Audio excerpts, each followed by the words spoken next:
Extra, extra, read all about it. Read all about it. There's no song for Thursdays. There's no Thursday song. All right, Rumble. I don't know if you're doing your thing or not, but here we are. Let's go. Breaking news. Dooby-dooby-doo. Dooby-dooby-doo. Dooby-dooby-doo. I'm your host, sabrinasalvati. Dooby-dooby-doo.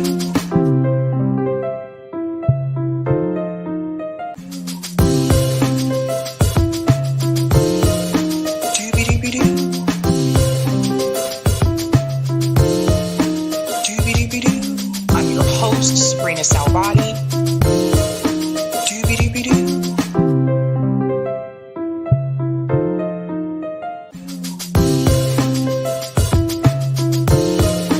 Dooby-dooby-doo. Dooby-dooby-doo. I'm your host, sabrinasalvati. Breaking news. Service to our nation must be superior to service to a political party.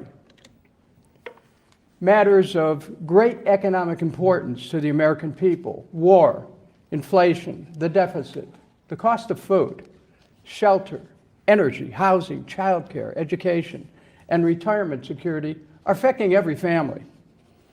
The people's economic concerns, national and border security, will be the focus of our campaign and of my work in Congress.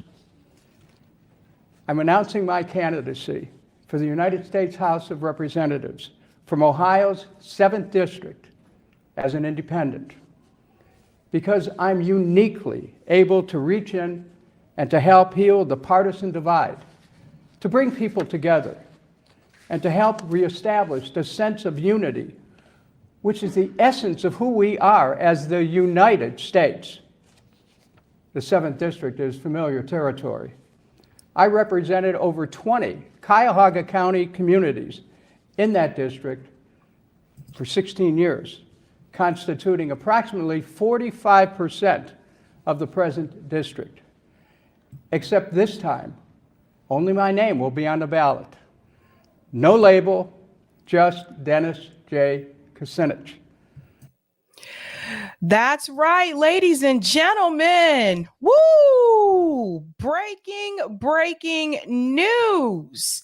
You just heard it here first, folks. Dennis Kucinich has officially announced that he is running for Congress again, but this time he is running as an independent. He will be running to represent the 7th District of Ohio. So for those of you in Ohio, all the Ohio peeps out there, this is your breaking news. Now, I did interview Dennis earlier this afternoon. You'll actually see that interview tomorrow afternoon. So don't miss that. We talk a lot about like his campaign, why he decided to run as an independent, and much, much more. But yes, ladies and gentlemen, it is official.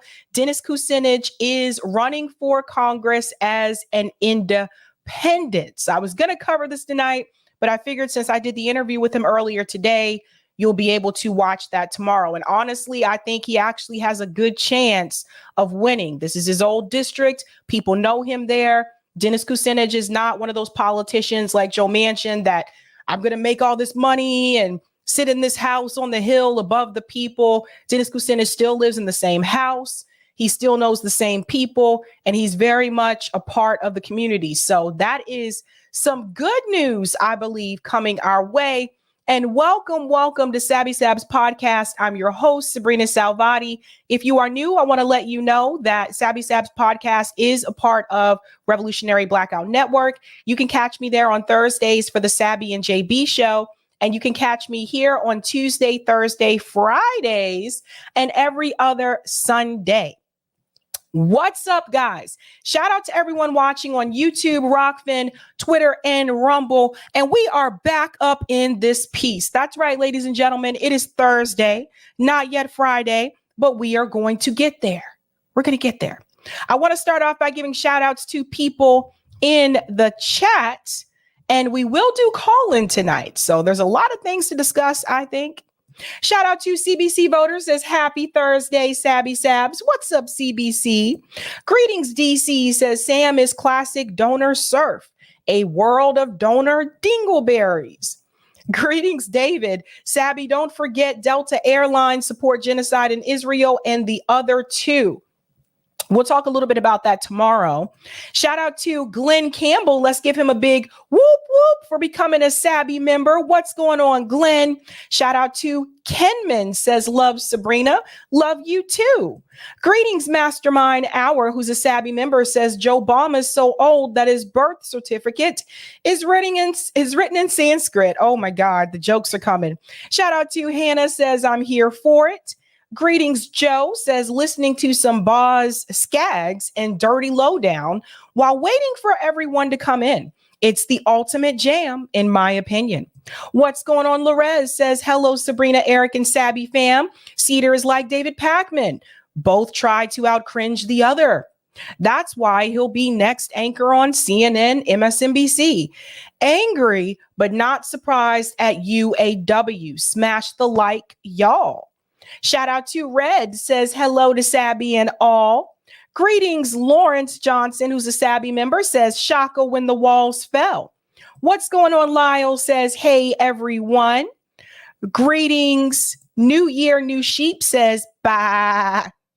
Shout out to Bryce, who's a Sabby member, says hopefully everyone is enjoying their evening. What up, Sabby and everyone?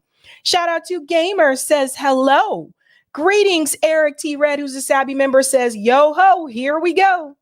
What's going on? Nikki's World says hi to Larez. Shout out to Sean Miller, says, yo. What's going on? Marco says, good evening, loves. Shout out to Luz, says, evening, comrades. What's going on? Heidi, who's a Sabby member, says, hello, all. Greetings, Di, Nita, Di. Oh, who's Nita? Di, Nita, Di. Who is Nita? Says good morning from Nepal to all. Greetings, USA Reality Check, says doobie doobie doo. Shout out to Pineapple Justice. What's the new? Greetings, Dabby Dab sends a smile. Shout out to James, says doobie doobie doo. Salute Sabby and family. What's going on, James? Shout out to Bad Cookies. Did you forget to hit the like? That's a doobie doobie don't. Hit the like button. That's right. Hit that like button, guys. Greetings, Gus says hello, Sabby, and everyone watching. Shout out to Teddy G, says hello to Gamer. And let's go ahead and dive right in, ladies and gentlemen. I want to go ahead and give a shout out to everyone who is a Sabby patron. Thank you guys so much for holding down the fort around here. You're doing the damn thing. If you are interested in being a Sabby patron, I have 5 categories: Ultimate, Sabinators, Sabsters. There's also those Sabbies, the healthy bunch here. It's a lot of you guys. Shout out to the members. And all of their names are listed here. And you can also see their names scrolling across the bottom of the screen there on the ticker. And I want to give a special shout out to new Sabby patrons. Over here, we call them newbies. Let's give it up for Pookie Dog, and Izzy. Pookie Dog reminds me of a rapper's name. So if I was Pookie, I'd have a song that says P-O-O-K-I-E-D-O-G. That's me. Pookie Dog, Pookie Dog, Pookie Dog. Pookie Dog. Sing it with me, guys. P-O-O-K-I-E-D-O-G. That's me. Pookie Dog. Pookie Dog. Thank you guys so much for your support. I'm a little energetic here today. All right. What are we talking about tonight, ladies and gentlemen? Let's go ahead and share that wonderful thumbnail. Lots to get into tonight. It has been an interesting week for news. Tonight, we are discussing Sam Cedar, vote blue no matter who. We're going to dive into a pretty cringe video that is circulating around on X. in reference to a statement that Sam Cedar made, but we're also going to take a look back at some of the comments that Sam has made before many years ago that should have given people an alarm in reference to his idea of voting blue no matter who. We're also going to discuss Van Jones. He is criticizing the DNC lack of primary. And you'll see next to him in that picture, that is actually Dean Phillips. I'm going to tell you why that's important in reference to that discussion. We're also going to discuss the UAW has sold out, ladies and gentlemen. Yes, that is Sean there, and that's Joe Biden next to him. I'm going to tell you why the UAW's endorsement is problematic for the worker movement. We're also going to discuss the IDF has been caught red-handed. We're going to talk about breaking news coming out of Gaza in reference to the IDF attacking civilians. This is a very revealing moment. Those of us that have been, heavily watching this show and many others, we've been trying to warn people what Israel's plan and intent is and about their war crimes. We're going to jump into that. And we're also going to start the ballot initiatives tonight. We're going to look at, I believe there's 9 states for 2023. We're going to look at those results starting tonight with Colorado. And then when we're done with those, we will dive into what is coming up for 2024 in reference to the ballot initiatives. We will do call in tonight. Like I said, there's a lot to discuss, and I didn't do it Tuesday night, so I'm looking forward to that. So let's get started, folks. We're going to start off with this story about United Auto Workers. There's only so much I can say without driving myself crazy. If you were not aware, the UAW actually released a statement demanding a ceasefire in Gaza. But unfortunately, they have decided to endorse Joe Biden. Now, I want to make this very clear really quick before we dive into this video from Case Study QB, because I want to be very clear about something. Oftentimes when unions endorse a political candidate, oftentimes they are not speaking for the rank and file members.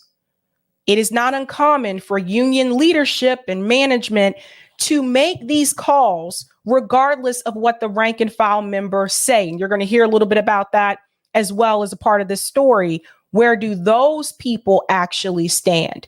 Let's get into this clip from Case Study QB, and I'm going to explain to you why it is very problematic that the UAW has decided to endorse President Biden. Let's get into it. All right, as endorsements go, they don't get any bigger than this. If you're running for president of the United States, the United Auto Workers coming out for Joe Biden, and that's a lot of personnel and power to commit to the president's reelection. The guy behind it, kind enough to join us, Sean Payne, the head of the UAW. Sean, very good to have you. Hey, thanks for having me. You could have considered Donald Trump. You did not. Why not? Well, I mean, if you look at just the facts and the body of work of both candidates and, both of them in their own words, nowhere in history has Donald Trump ever stood for the American worker. He stands against pretty much everything that we stand for. So let's go ahead and chime in there. The problem with Sean's statement is that Joe Biden also fits into that category, and I want to explain why. Let's not forget, Joe Biden is also a scab. Joe Biden is the one who prevented the railroad workers from going on strike. Sean knows this.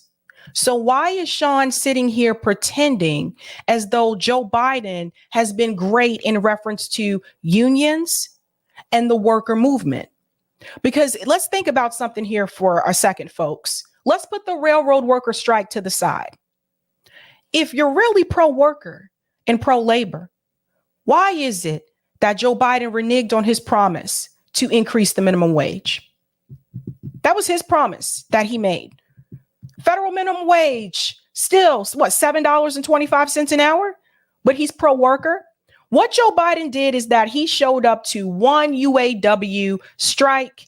He was there, from what I understand, for about 15 minutes, said a little something, and then left and went home. So how does that make him pro-worker if on the sidelines he's still breaking up strikes? Who got to the UAW? Let's continue. You committed to Joe Biden. Many people are noticing it seems very late to commit to him. Were there any doubts? Were there any concerns?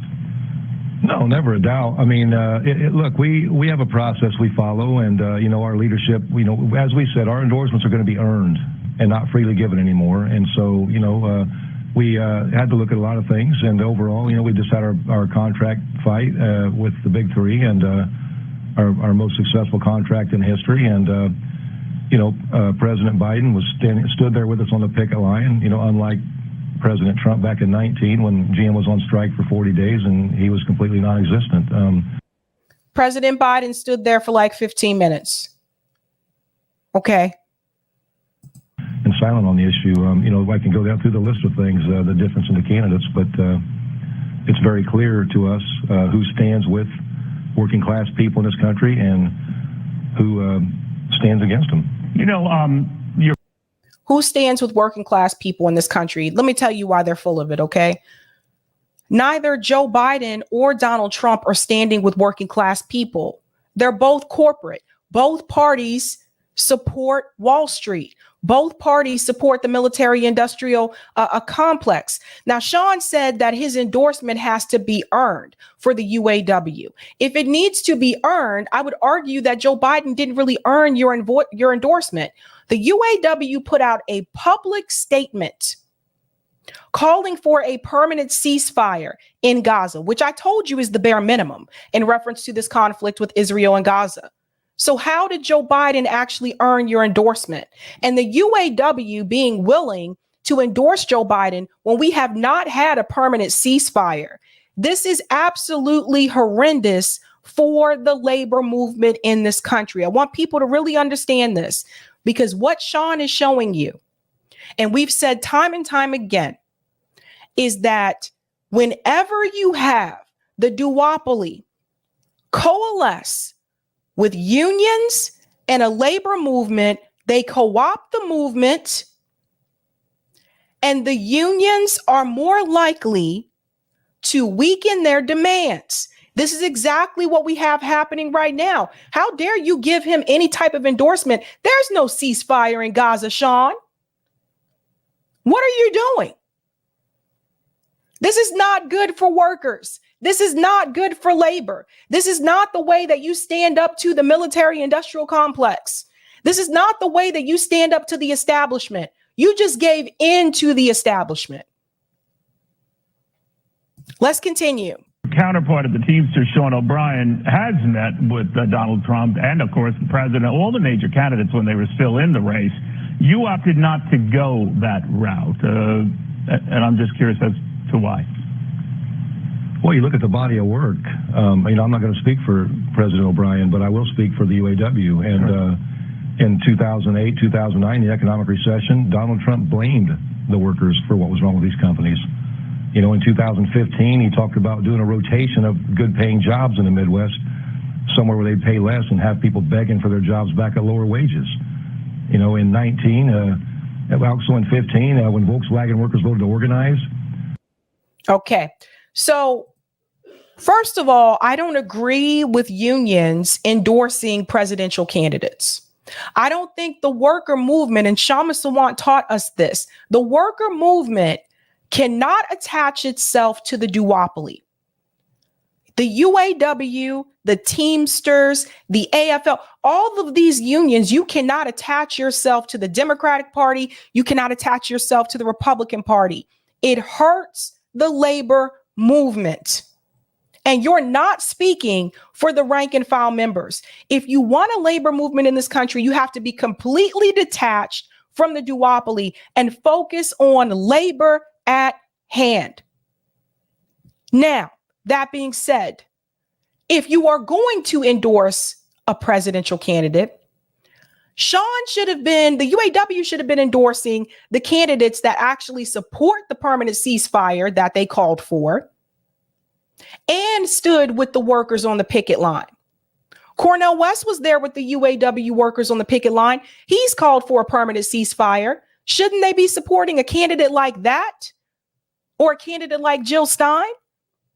But no, Sean is sitting here making you believe that the only options that you have is Joe Biden and Donald Trump. That's another mistake. This is why they should not be attached to this at all. At all. Now I want to go to another clip here. Something else the UAW did. There were Gaza protesters that were present, and I want you to see how the UAW handled the protesters. So again, why are they there? Because Joe Biden was supposed to come and speak, and then also because the UAW called for a permanent ceasefire. Watch this.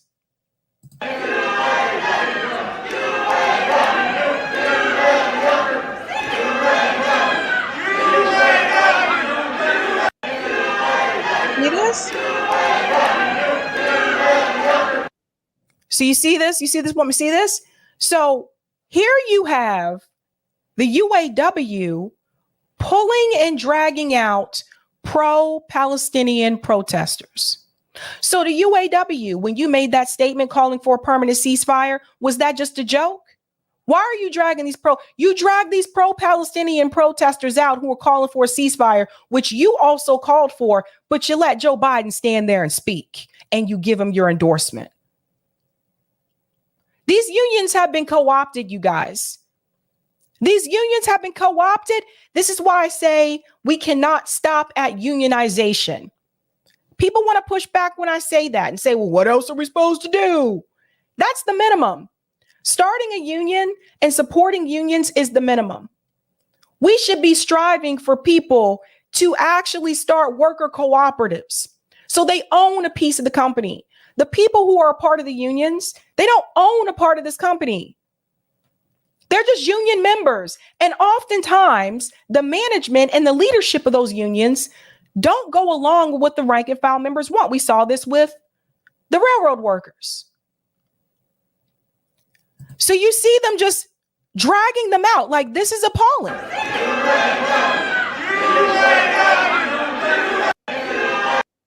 So this is why this is all a joke.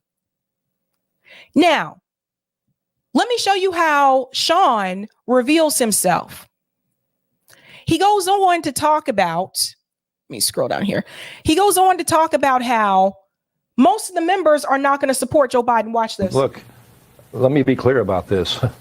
A great majority of our members will not vote for President Biden. Yes, some will. But that's the reality of this. The majority of our members are going to vote their paycheck. Look, let me be clear about this. A great majority of our members will not vote for President Biden. Yes, some will. But that's the reality of this. The majority of our members are going to vote their paycheck. Look. So Sean is letting you know the majority of the UAW members are not going to vote for Joe Biden. So why did the UAW endorse Joe Biden? Sean is talking out of both sides of his mouth, ladies and gentlemen, because that would be my question. Why did you offer an endorsement for a presidential candidate and you're telling people that the majority are not going to support the candidate? Now, here's another speech from Sean where he goes on to explain that Donald Trump is a scab. Listen to this. Donald Trump is a scab.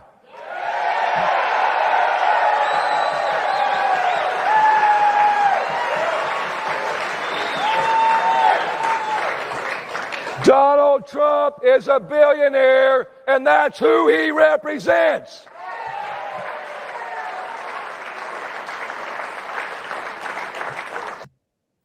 Now, the problem with Sean's statement is not the fact that he says Donald Trump is a scab. The problem is he pretends like Joe Biden is not. He goes on to say that Donald Trump represents the billionaires. The problem is he pretends that Joe Biden does not. Joe Biden and Donald Trump represent the same donor class. Trump may be a little bit better on the deep state issues, but they represent the same corporate Wall Street class. And here he is speaking to other members of the union to make it seem like Joe Biden is representing the working class and not representing the donor class. So again, who got to Sean? If Donald Trump ever worked in an auto plant, he wouldn't be a UAW member. He'd be a company man trying to squeeze the American worker. So would Joe Biden.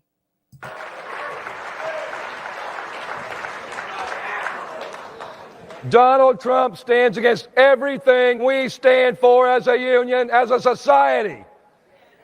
When you go back to our core issues, wages, retirement, health care, and our time, that's what this election's about.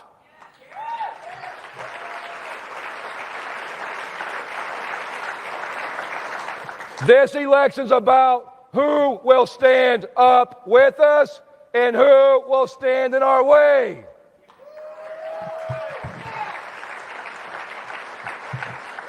Those are the questions that will win or lose this election and will decide our fate. Those are the questions that will determine the future of our country and the fate of the working class. So you know why I call BS is because he pretends like they're that different and they're not. Over the past 2 years, I've sat here and I have watched, and we have another video from Case Study QB because he was on it with this. I have watched unions cave. I have watched unions make demands that I thought were decent demands only to cave because someone came in, usually Joe Biden, speaking to union leadership and convincing union leadership to just take the bare minimum, regardless of what the rank and file members wanted. That happened with the railroad workers. This is why you can't just stop at unionization. And this is why I continue to stress this, because that's a good stepping stone. But if you're a rank and file member of a union and your voice is not heard, what's the point? If the union management and leadership, if they're making decisions that you did not call for. Now, he goes on to express the Biden endorsement here. This is part 2. He put an LRB in place that killed the organizing, the contract for those workers. In 19, when he was president, he didn't support the strike. He told workers at Lordstown Assembly Plant, which was closing, don't sell your houses. And then he did nothing to support them. So when it comes to Donald Trump, I'm going to show you the game here, folks. When it comes to Donald Trump, Sean is willing to go all the way back to 1970s to tell you what Trump did in reference to hurting the workers. But he's not willing to do the same thing in reference to Joe Biden or the Democratic Party altogether, because we really want to talk about this, and we really want to talk about the Midwest, and we want to talk about the workers and what really hurt them. I would say NAFTA under Bill Clinton hurt them. Now, that was under the Democratic Party. Sean wants to pretend like these things don't exist. Versus President Biden, who in 2023, when a plant was going to close in Belvedere, Illinois for Stellantis, he stood with those workers. He helped us save a community and helped bring not one plant, but 2 plants back to life. And he stood with our members on the picket line in our fight for economic justice. And Joe Biden, under the Obama administration, also advocated for and approved sending jobs overseas. So there's also that. So you see, Sean is not, thank you. Who just said it? Buckeye said Sean is getting paid. Exactly. That's why I said, who got to Sean? He's also been a big proponent, Sean, as you know, far better than I, for EVs, electric vehicles. Many automakers have said this has sort of been the bane of their existence, that the market just isn't there to support what they call the heavy hand of government to force the issue. Sure enough, we learned just a few minutes ago, Sean, after the bell ended for the day, that Tesla shares are falling after the car maker forecasts slower growth because of weak, EV sales, or weaker than expected. Do you think that's a problem for the automakers? You're quite right. You scored this historic and very generous labor package for your members, but that it's imperiled by this industry push for EVs. Look, we have to have an environment we can all live in where we can breathe clean air and, have clean water.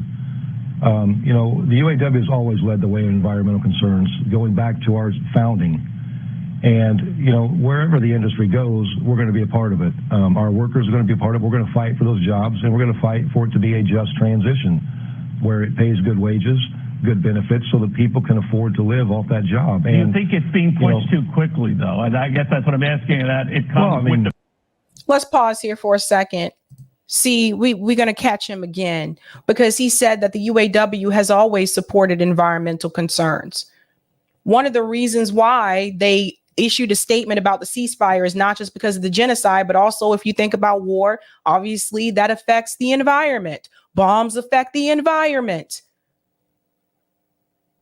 So if you are supportive of environmental concerns, again, why are you endorsing a president that right now has us involved in 3 conflicts in reference to war, whether it's Yemen, whether it's the war in Ukraine, whether it's the war in Gaza, that is also hurting the environment? If you support the environment so much, Sean, I would really like to speak to UAW members, not leadership, not management, rank and file UAW members on this show, because I want to know how this happened. For him to sit there and tell you the majority of the members will not vote for Joe Biden, but the union is endorsing Joe Biden. Something smells rotten in Denmark to me, folks. So I would really like to hear from them. So if you are a UAW member, contact me. I would love to bring you on the show. The railroad workers, they came onto the show, and I got a totally different perspective once I was able to actually hear from the rank and file members and not leadership. This is a mistake for the labor movement, for the working movement in this country. It is a mistake for unions to attach themselves to the Democratic Party or the Republican Party. They should not be endorsing any presidential candidates, period. The labor movement has to be a separate thing. You cannot allow a political party to come in, co-opt the movement, weaken your demands, because it hurts the overall labor movement. What's next? The teachers union going to endorse Joe Biden? The nurses union going to endorse Joe Biden? And the rank and file members don't support it? We can't have this. We can't have it. That is one thing I will say that Kshama Sawant was very keen on. Kshama Sawant made that very clear. You cannot mix the two. And you see why. I'm going to go to some of the comments in the chat. It's a mess. It's a mess. And I'm honestly, I'm not going to sit here and pretend like this is an okay thing. It's not an okay thing. Going to go to some of the comments here. Kid, we said the UAW is doing what their masters at BlackRock, Vanguard, and State Street tell them. Interesting. Kurt says the labor movement has been commodified like everything else by the CEO. Rich says corporate media, corporate unions support corporate government. I agree. Whoever said perhaps the most important place to have a worker co-op structure would be in unions because these bosses seem to never represent the regular people in the union. Union leader should not be a job. This is right. And so Professor Richard Wolff talks about worker co-ops all the time. Like that's kind of like his thing, democracy at work. And the reason why he pushes it is because he knows that these are some of the problems that you run into with unions. This doesn't mean unions are bad. I'm not here to, put down unions. But what I am here to tell you is that there's more that can be done, because at the end of the day, these rank and file members that are a part of these unions, their voices are drowned out by union leadership. And oftentimes they're not heard. And they do not own a piece of the company. At least with the worker co-op, you own a piece of the company. Something to think about. Suzanne Murphy says they never break rank with Democrats. Unions are all co-opted. You guys see this? It's a mess. Thank you for the super chat, Dijon. Shabby, keep rocking. Think you mean Sabby, but thank you. Shabby. Okay. We're going to move on to the story about the white flag. This is a big one. So we've been talking about this war with Israel and Gaza multiple times. Obviously, it's one of the biggest stories, I would say, of the year and of 2023, at least towards the end of 2023. From the very beginning, I told you guys that I did not believe a lot of the statements that the state of Israel was saying, whether it's October 7th and what happened on that day, whether it's this idea that they are not trying to create an ethno state. Obviously, their actions show something different. And now there's evidence here in a recent story that has been reported by ITV. And they are now exposing that recently the IDF killed Palestinian civilians that were in a supposed safe zone of Gaza and were waving a white flag. This is probably one of the most underreported stories this week so far. Shout out to ITV for actually making me aware of this. They're the first ones that I saw that posted it. But the State Department has some things to answer for. We're going to dive into this story. We're going to fast forward to the response from the State Department because they're all over the place. And I'm going to show you some other problems in reference to the people who are still trying to defend the statements from Israel. Let's bring in this clip here from ITV. When the war in Gaza is over, and that still seems a long way off, assessments will be made and investigations will begin into how it was conducted by both sides, Hamas and Israel, whether the rules of war were followed. Tonight, News at 10 has evidence of a group of unarmed Palestinians carrying a white flag coming under fire in an area Israeli troops are now trying to capture, having previously declared it a place of safety. One of the group was hit and fatally wounded as our cameraman filmed. The Israel Defense Force has dismissed our evidence. The IDF is not aware of this incident, they told us. But our filming has, however, already raised questions about a possible war crime. What we are about to show is, by its very nature, distressing. We're going to pause there. I'm going to fast forward. I cannot obviously show some of this on here. It just is what it is. Actually, I can show this part. We'll show part of it.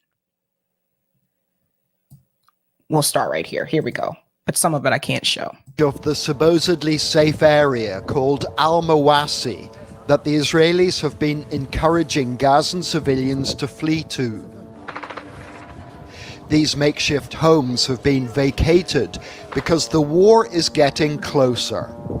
The billowing smoke was evidence of the new Israeli offensive in Khan Yunis that has been forcing more families to evacuate and seek safety elsewhere.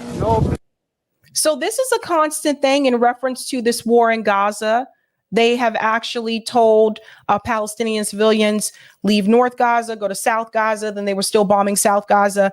Then it's like, leave this area, go to this area. It's like they're constantly on the move because Israel is committing war crimes and they are not standing by what they said that they would do. There's safety in Gaza. Everywhere you are going, you will find the Israeli army.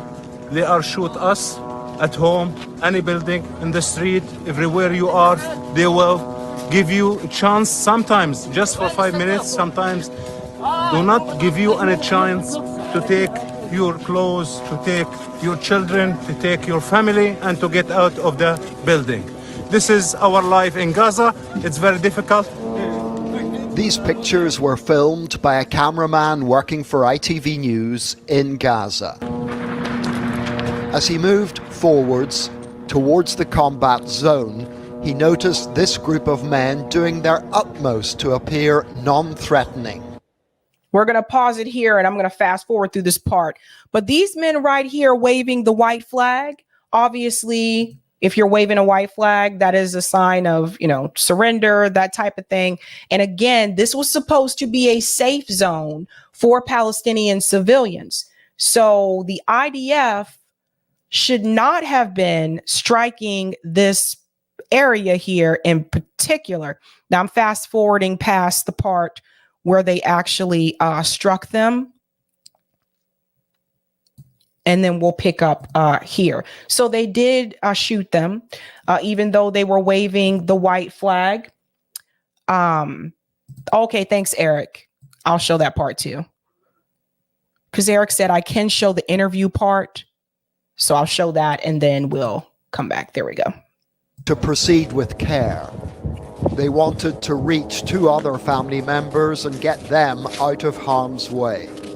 عند الحجة وأخويا وعنده حوالي 50 نازح أو 70 نازح موجودين في البيت. He says, I have my mother and brother in there with around 50 or 70 displaced people in another house. الثاني اللي يخش عليها لو طلعونا وأخويا ما طلعوش. Okay. He said that they came to him. Let me move it back. The Israelis came to us and told us to evacuate, but they didn't let my brother out. So keep that in mind.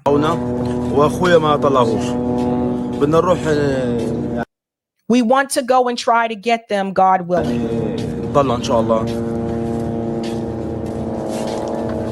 The interview complete, our cameraman walked away. Okay. The cameraman walked away, and let me just go forward here, because after the cameraman started to walk away, that's when they started to shoot at them. I can't show that part, but I can show this part here where they are. I'm just trying to get past that part because I don't want to show the. Okay, here you go. You can see here, this is where they are running away. This is after they have been shot. Stop. And the mourning starts. These tragic scenes have been repeated time and time again since this war began. At one point they tried CPR, but there was no bringing him back, this husband and father. Yet another innocent Palestinian civilian killed while posing no threat whatsoever. So this is another example. And see, these are the type of things that people like Ben Shapiro isn't going to talk about this. All the people, all the Zionists that are out there defending the state of Israel, because this is another example to show you that when Israel, like when Netanyahu says that they're doing everything they can to prevent civilian casualties, this story right here is a perfect example to show you that that is not the case. These are Palestinian civilians. This was a safe zone in Gaza, and they shot them anyway. That's not trying to avoid the civilians. This is a war crime. You cannot go to a safe area and kill the civilians there. Now, tomorrow, the ICJ is supposed to release their ruling in reference to South Africa charging Israel with genocide. So hopefully I'll be able to talk about that a little bit tomorrow night, but I am crossing my fingers that the court rules the right way.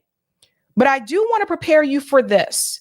Even if the court does rule in the correct way, that does not mean that Netanyahu and his savagery and the IDF are going to stop attacking Palestinian civilians. Now, this is where the United States government is supposed to come in, because the U.S. government at this point should not be providing any arms to Israel. And I want to hear Anthony Blinken talk about this incident. I want to hear President Joe Biden talk about this incident. All the people who have been sitting up here defending the state of Israel. All the people who continue to still say they have the right to defend themselves. There was nothing here that they had to defend themselves from. It's a safe zone. They shouldn't have been there anyway. Let's continue a little bit more. John Irvine, News at 10, Tel Aviv. Well, the Israel Defense Forces assessment of our filming was that it had, they claimed, clearly been edited in the first instance. Of course, they have a duty to investigate the incident. John's been taking a look at it and seeking legal opinion on what it shows, John. Julie, more than 25,000 deaths have been reported in Gaza since the 7th of October. Mainly civilians, many women and many children. Israel's critics already say that amounts to a war crime. But now just one more killing, this time beneath the white flag, the international symbol of surrender. Is it enough to reach the same damning judgment? A civil rights lawyer who watched our video says it is compelling evidence. This group of 5 people are unarmed. They don't have any weapons of any kind. They're waving a white flag. They do not present a threat. So to shoot them without warning, just like that, it's an execution. Now, this is not the first time nor the first war in which the Israeli army has been accused of firing on innocents carrying a white flag. After an Israeli incursion into Gaza at the end of 2008, human rights groups documented 11 such deaths. A subsequent UN inquiry blamed both sides for human rights abuses. Then 2 months ago, 3 Israeli hostages, Alon Shamritz, Yatom Chaim and Samir Talaka, escaped their captors and approached Israeli troops waving a white cloth. And remember, the IDF killed all 3 of them. Those were Israeli hostages. So again, that was another example of the IDF ignoring the symbol of the white flag. Now, I've told you oftentimes before, they didn't really care about the hostages to begin with. It was never really about the hostages. If it was about the hostages, why did they kill 3 of them? If it was about the hostages, why didn't they call for, okay, we're going to do a permanent ceasefire so that the hostages can be released? Because it's not really about those hostages. They don't give a damn about those people. They're willing to sacrifice their own people in order to ethnically cleanse the land and get the Palestinians out of the area, period. They don't care. That's why the families of the hostage members have been showing a scene recently. We talked about this the other day. That's why they're so livid. Because they see Israel's not really trying to get these hostages. They don't care about these people. 3 were shot dead. After that, the army's chief of staff made public a clear message to his troops. Think before pulling the trigger. ואם זה 2 עזתים עם דגל לבן שיוצאים להיכנע, מה, אנחנו יורים בהם? Now, he's telling them that if 2 Gazans with a white flag come out to surrender, would we shoot at them? Absolutely not, he says. Now, Israel calls its army the most moral on earth, that it does all it can to protect civilians. But lawyers tell us that if that is sincere, it is their legal duty to now investigate.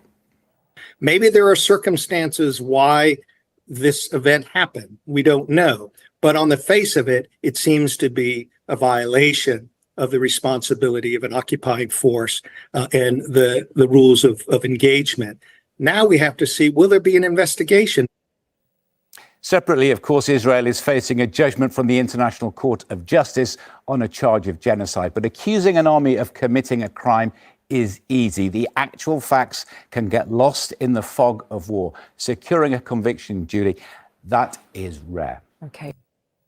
You heard that part. That's what I wanted you to hear. Securing the conviction is rare.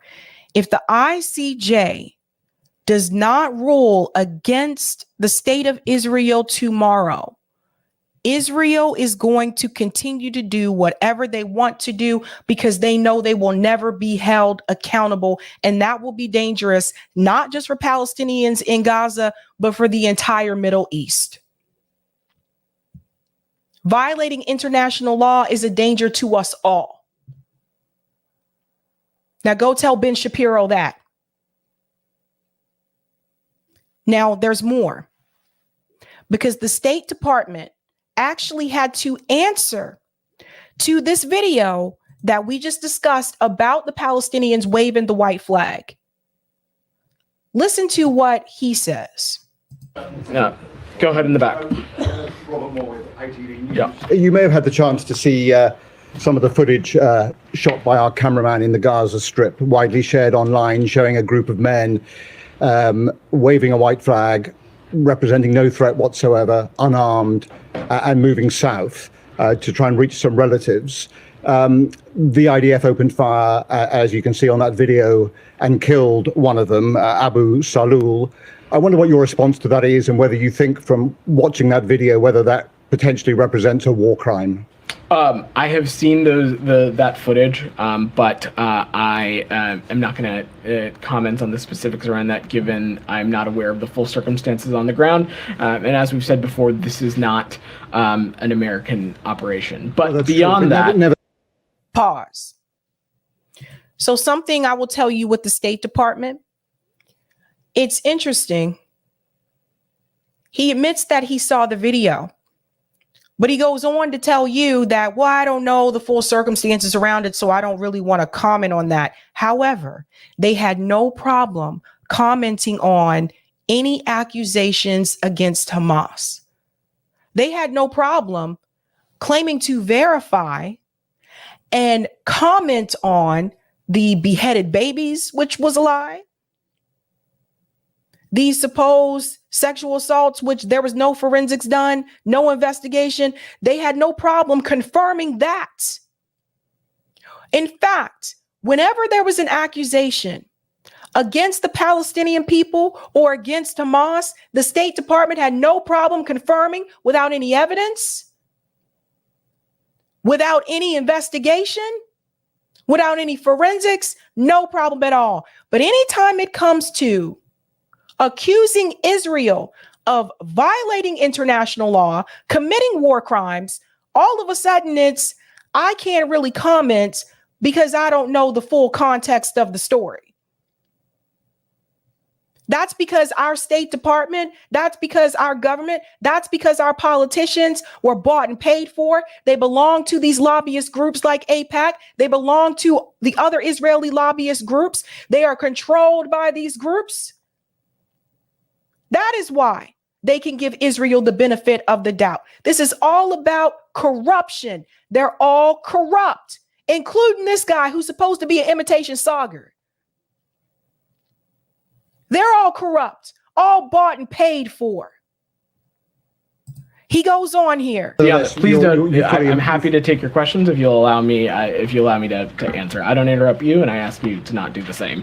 As a general matter, though, we have not parsed our words about the moral and strategic imperative that the government of Israel and the Israeli security forces have to take every effort possible to minimize civilian casualties and minimize impact on civilians. As it relates to the footage that your organization has shared, again, I'm just going to refrain from commenting on specific operations, as we do not have full circumstances of what on the ground from here. This isn't an American operation. I'm not on the ground there to speak to the full parameters of the situation. You weren't on the ground there to speak to the full parameters of the situation, of the lie of the beheaded baby story either. Yeah, yourself, the State Department, CNN, MSNBC, Fox News, all of them took that story and they ran with it without any evidence. Joe Biden stood there in front of the American people and said he saw pictures himself. That was a blatant lie. Now all of a sudden you need evidence. Now all of a sudden you need to be on the ground. The State Department, were you on the ground in Iraq? Were you on the ground in Afghanistan? But you had all these claims that were true, right? Are you on the ground in Yemen? Are you on the ground in Syria? But you can say that it is true and it's confirmed and you know it for fact. We have been played not just by the politicians, but also by the State Department, which is a mouthpiece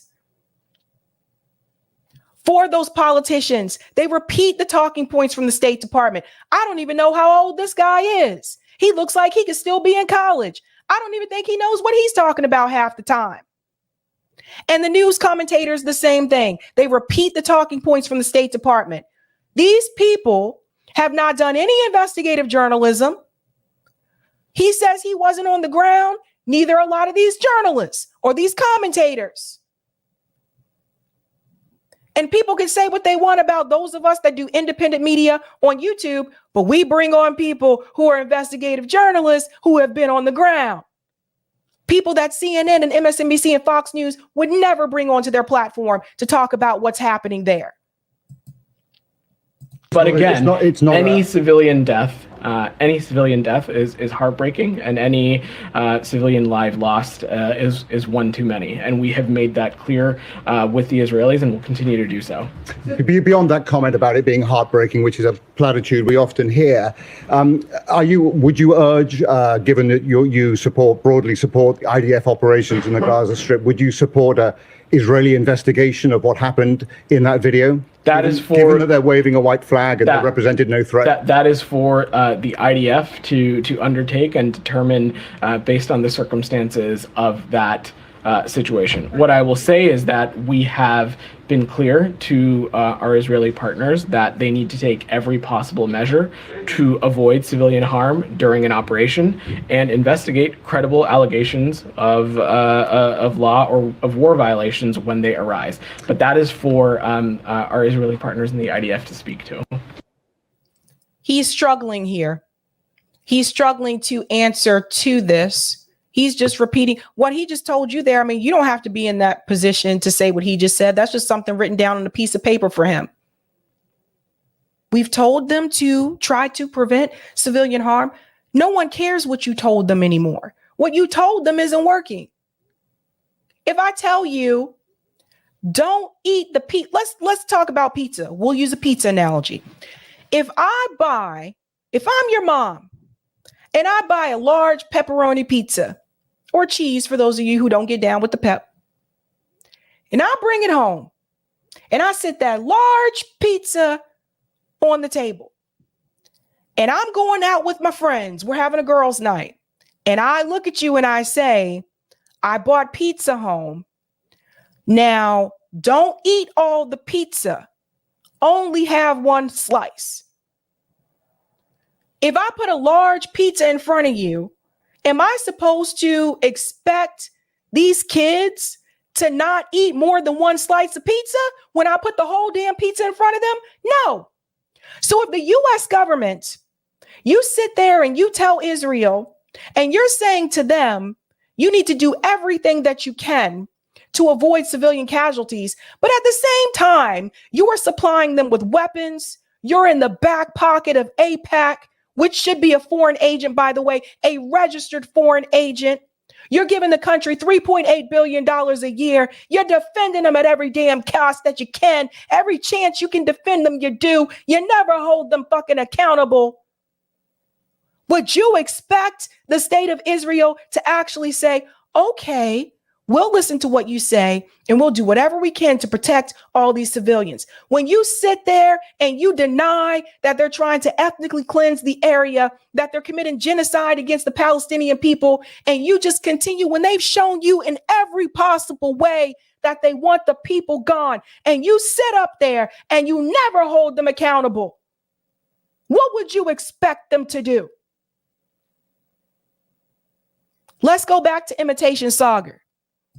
Just on this, Vedant, you said that we don't have the full facts or something like that in a minute. Like, did you actually reach out specifically to Israel about this footage and try to get whatever the facts that you guys are seeking? This footage just arrived earlier this morning, so I don't have any specifics of our diplomatic conversations around this to speak to. How about the footage that arose last week and the week before and the week before and the week before and the week before, where there have been,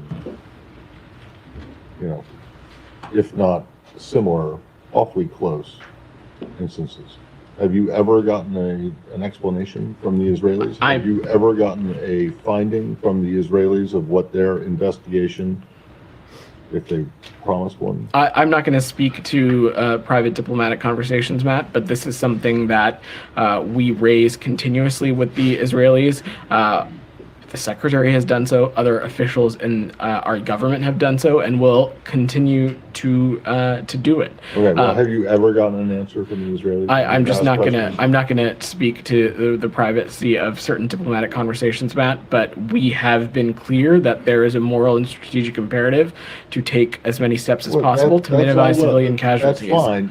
That's fine that you say that. But then when you are asked specific questions like this relating to specific footage. And this is not the first time that this has happened. You've been asked repeatedly about this, and then you come back and say, well, we've raised questions with you. We've asked the Israelis questions. Have you ever gotten a response to any of those? These conversations. I'm not asking you for the details.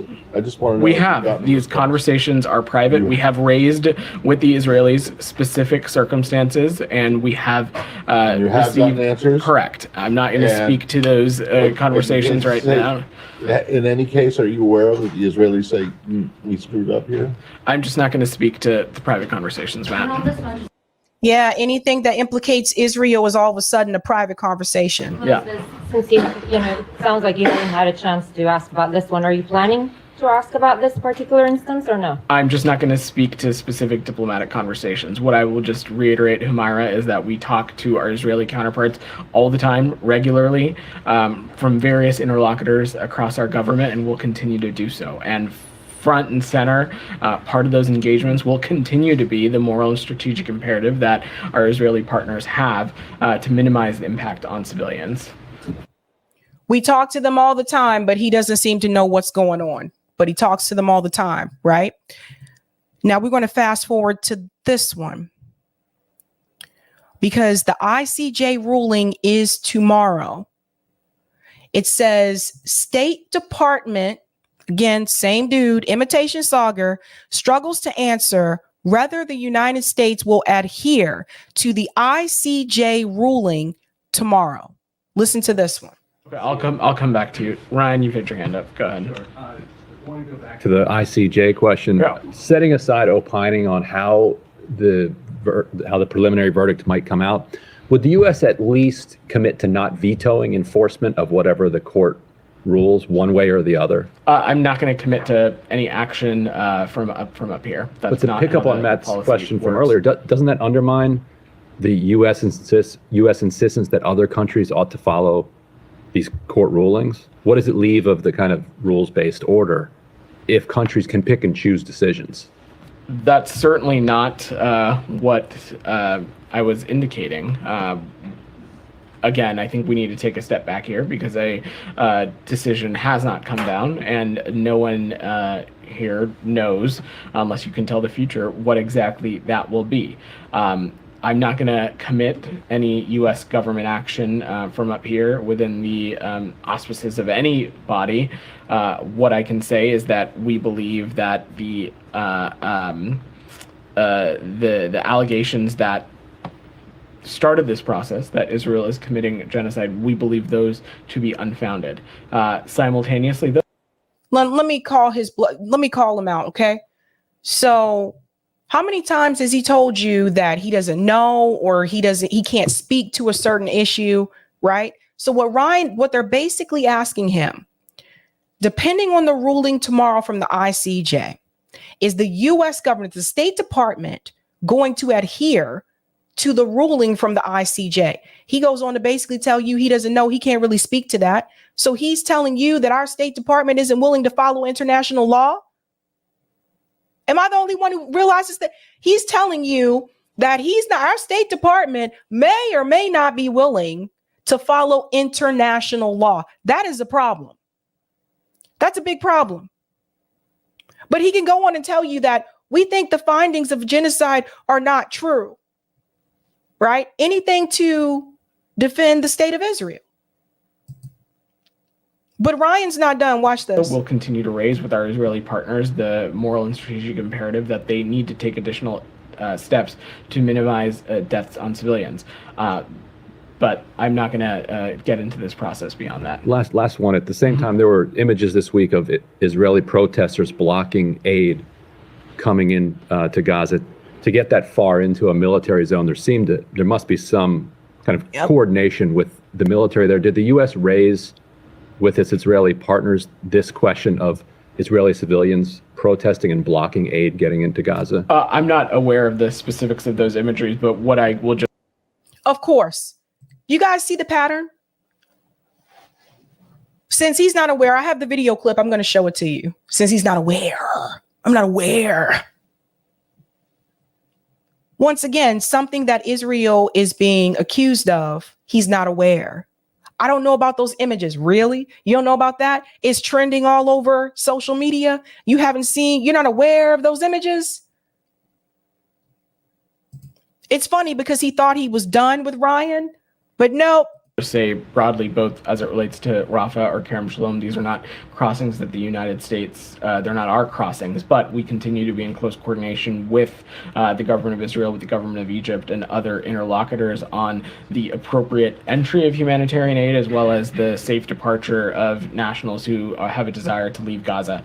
I've no doubt that had anything sort of propped up that made that delivery more laborious or more time intensive, that we are having those conversations directly, but I just don't have the specifics around that specific situation.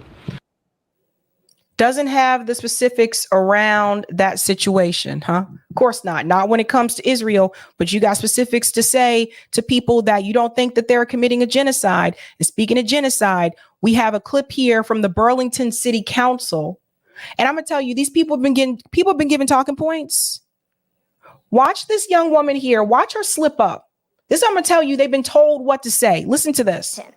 And I would like to use the rest of my time to say how appalled I am that people are bringing up the Holocaust.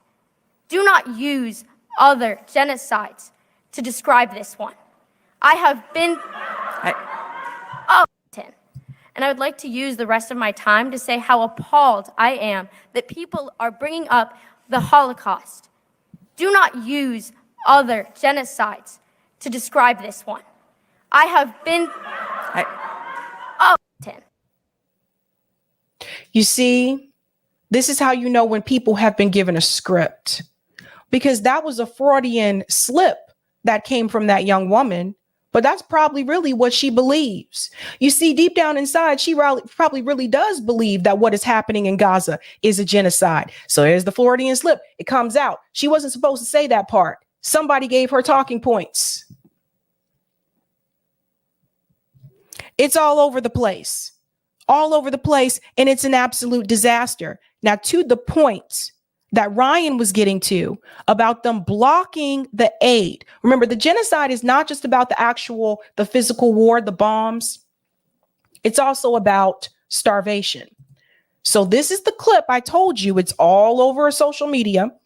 Hundreds of Israeli protesters gathered at the Kerem Shalom crossing on Wednesday to block and protest against aid trucks that are set to deliver humanitarian aid to Palestinians in Gaza. So since Imitation Sagar doesn't remember, he can't speak to it, here's the clip for yourself.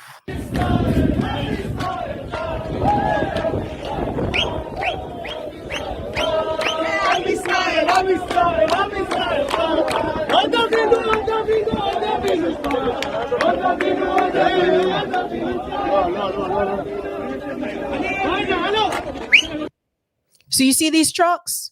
These trucks are all full of aid. That's food, supplies that the Palestinian people need.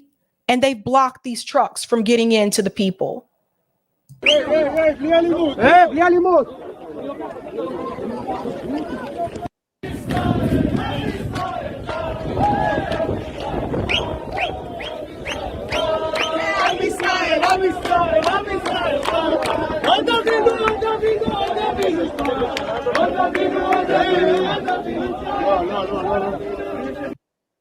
So I want to ask you this question. How was this even allowed?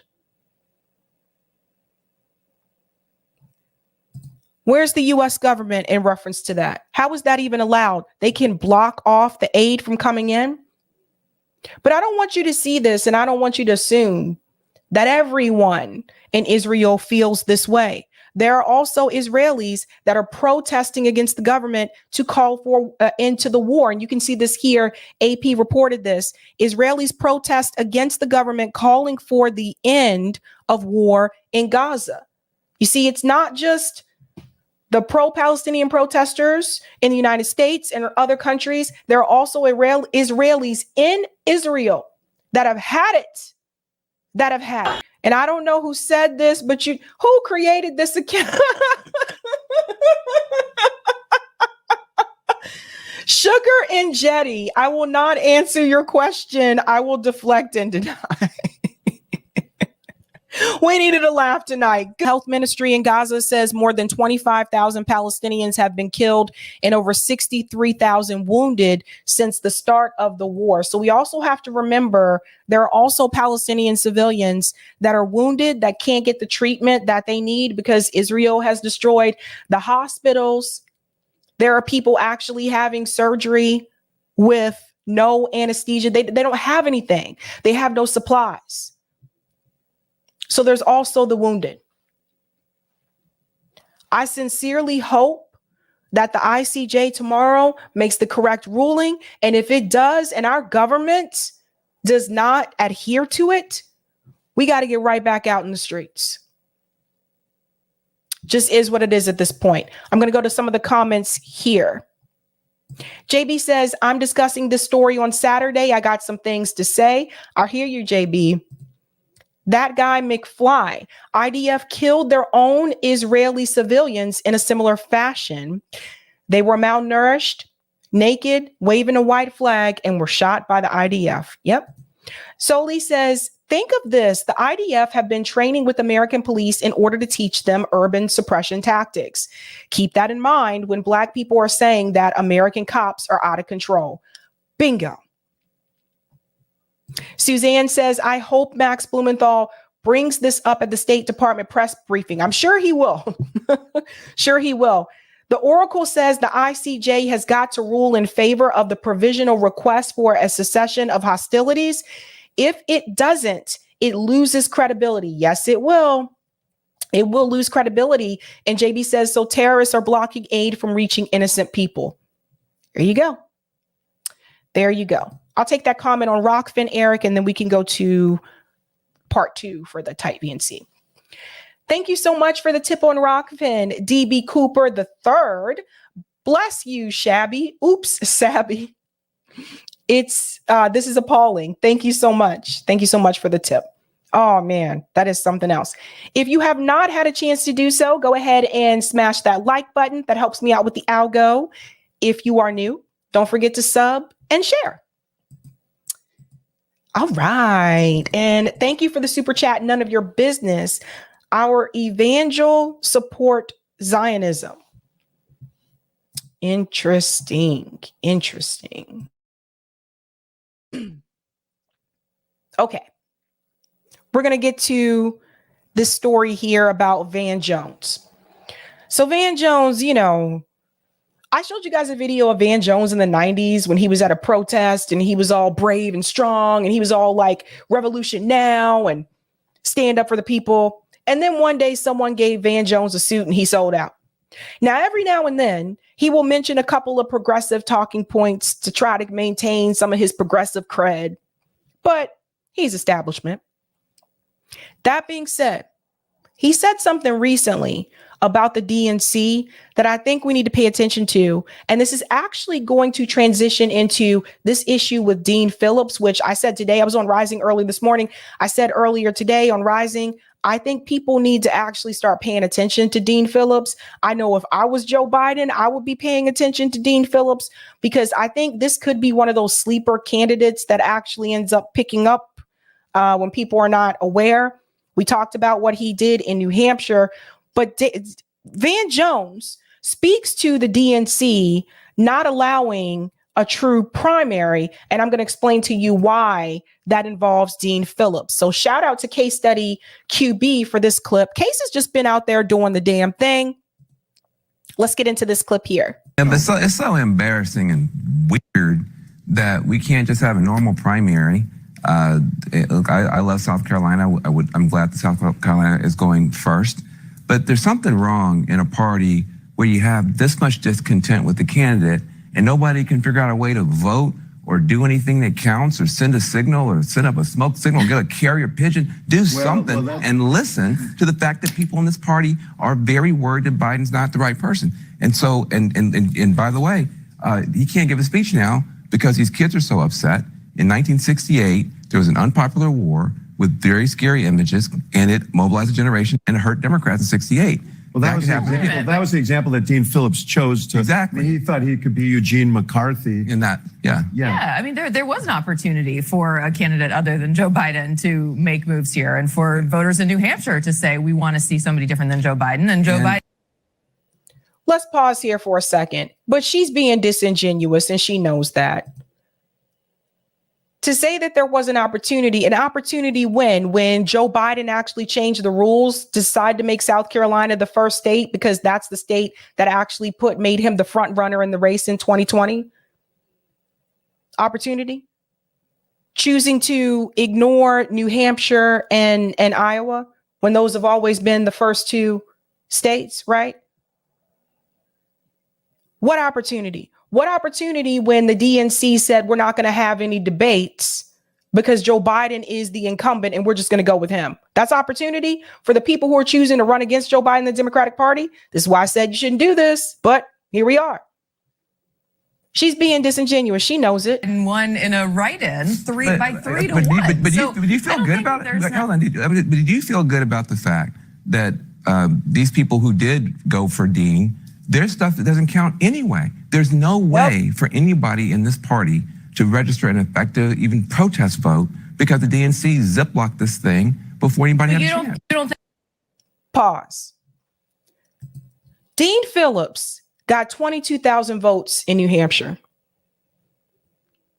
Now, some people may say, well, yeah, but Joe Biden won and he won via write-ins. Yeah.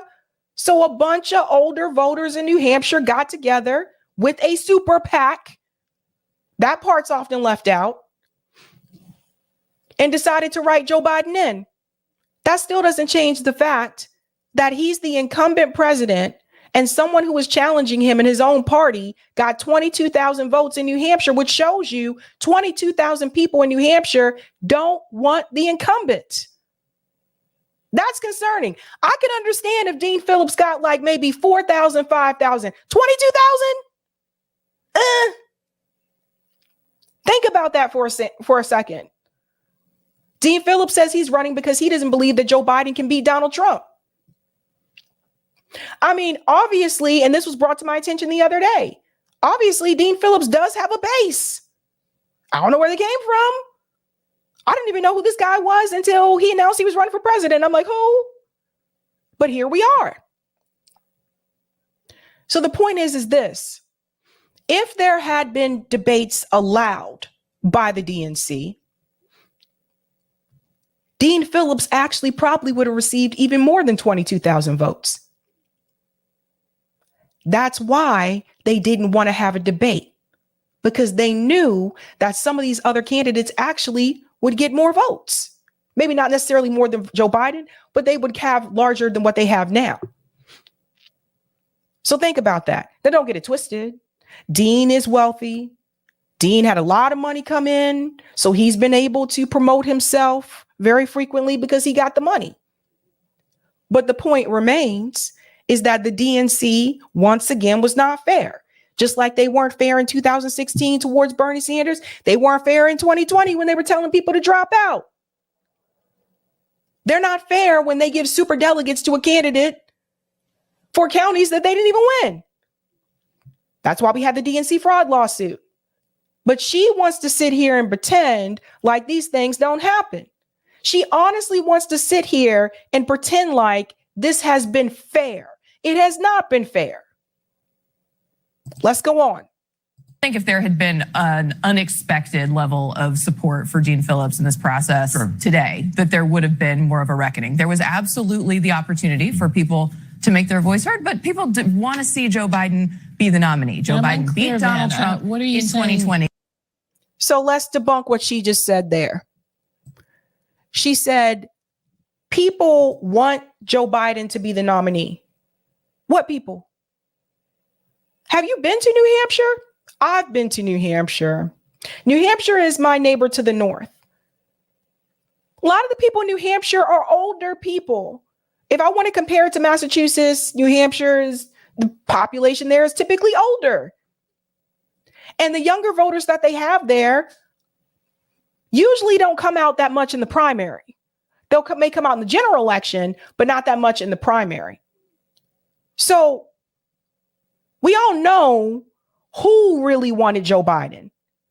But if you look at the polls, over 70% of Democrat voters said they don't want him. They don't want him. So it's just, why is she pretending like this is what the majority of Americans want? It's not. Joe Biden beat Donald Trump what are you in saying 2020 in terms of people not like what part of it makes you feel they were cut off from the process? Well, the fact that, first of all, I think Dean Phillips begged everybody to run, begged Gavin to run, Gretchen to run. The people who were basically managing themselves for 2028 didn't want to run, so he had to kind of kamikaze himself. But the way that the DNC is operating, it's sending the signal that this is Joe Biden's party, perfectly fine, and that no dissent is welcome, and that's the message that's being received. I think here's what I think. President, though, I mean, he is the head of the party. It is Joe Biden's party. Right. I mean, he's the head of the party. Well, now, tell you may not want to see him be the nominee, but tell a lot of Democrats. Tell that to all these young voters. A lot of Democrats. Okay. So he was able to sneak in there, tell that to all these young voters. But the other thing I want to add too is that the fact that Joe Biden was able to win by write-ins, what that tells you guys is for all the people who keep coming to me saying, what if these candidates don't have enough ballot access? Get together with a coalition of people and write their name in. The same way all those older voters in New Hampshire got together and said, let's go write in Joe Biden's name. The same way a lot of the younger folks and those of you watching the show can all get together. And if there's somebody that you want to vote for and they're not on the ballot in your state, because remember, Joe Biden was not on the ballot. That's why they had to write his name in. The same way you can write in that person's name. If you feel like you need to all get together and write in Cornel West, Jill Stein, although Jill Stein will have the most ballot access among the third party and independent candidates. If you guys feel like you need to get together and write these people's names in, write their names in. They just showed you. Think about it, guys. Joe Biden just showed you. The people in New Hampshire just showed you that you can write these people's names in. You just need a lot of people to do it. Imagine that. Here's part two. Here's the reality. A lot of people have expressed concerns. I've expressed my own concerns, but I think that there's such a focus. There is affection for Joe Biden in the Democratic Party. Always. But there's also a great fear of Donald Trump. I think that there are a lot of people who thought about running, who quietly thought about running, and thought, I don't want to do something. He's going to be the nominee of the Democratic Party, and I don't want to damage him in that cause. And no, it's called competition, boo. It's called competition. Listen, I played sports growing up.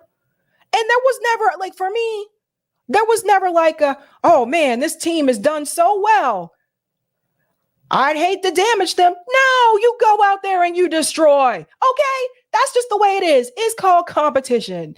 It's called being competitive. When I was on the debate team, I wasn't like, oh man, I feel sorry because this girl or this guy has made it all this way. No, you destroy. That's competition. Don't feel sorry one bit. Compete, win, grab the trophy, and you go home. Okay? Those of us that grew up playing sports, we know better. We know better. So we should not sit here and feel sorry for Joe Biden because he is the incumbent. Joe Biden should have done a better damn job as president for the working class people. And you wouldn't even be in this situation right now.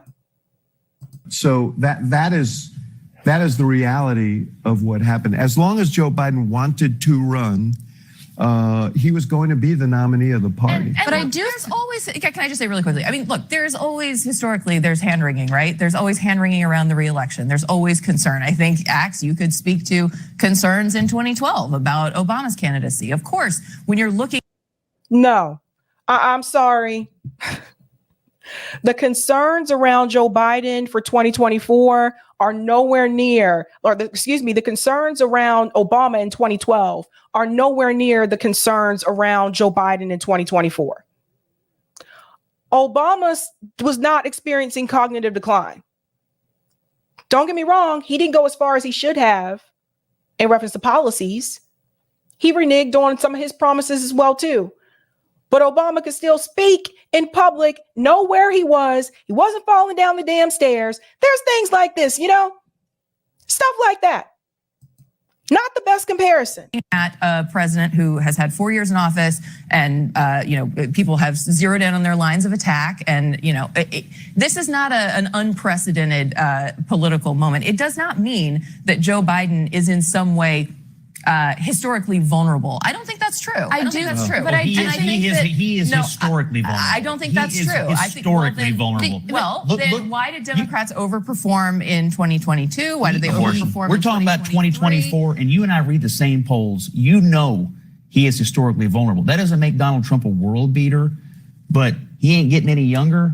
And these numbers haven't been getting any better, and you can't fix it. And you might be able to fix some of it with Trump, and that's why you want Trump so bad. You say he's a threat to democracy, but you've been begging to put him on the ballot, which I still don't understand. But he is historically vulnerable for exactly the reasons Van just pointed out. You've got tons of constituencies who are mad about what's been done for them or not done for them, and you've got a bunch of people who don't think he's got the mental capacity to hold the office. It is historic vulnerability in this incumbent. It is also. Yeah. If Joe Biden wasn't a problem, if Joe Biden wasn't a concern, then why do they continue to have these conversations on CNN and MSNBC about how they're worried about Joe Biden? If Joe Biden wasn't having these types of issues, and if he was a shoo-in and they knew for sure he was going to perform well, why do they keep having these conversations? Because they know he is a liability. Because they know he's not a shoo-in. Now, we were talking before about Dean Phillips, and I bring this up again because, like I said, he got second place. He won 22,000 votes.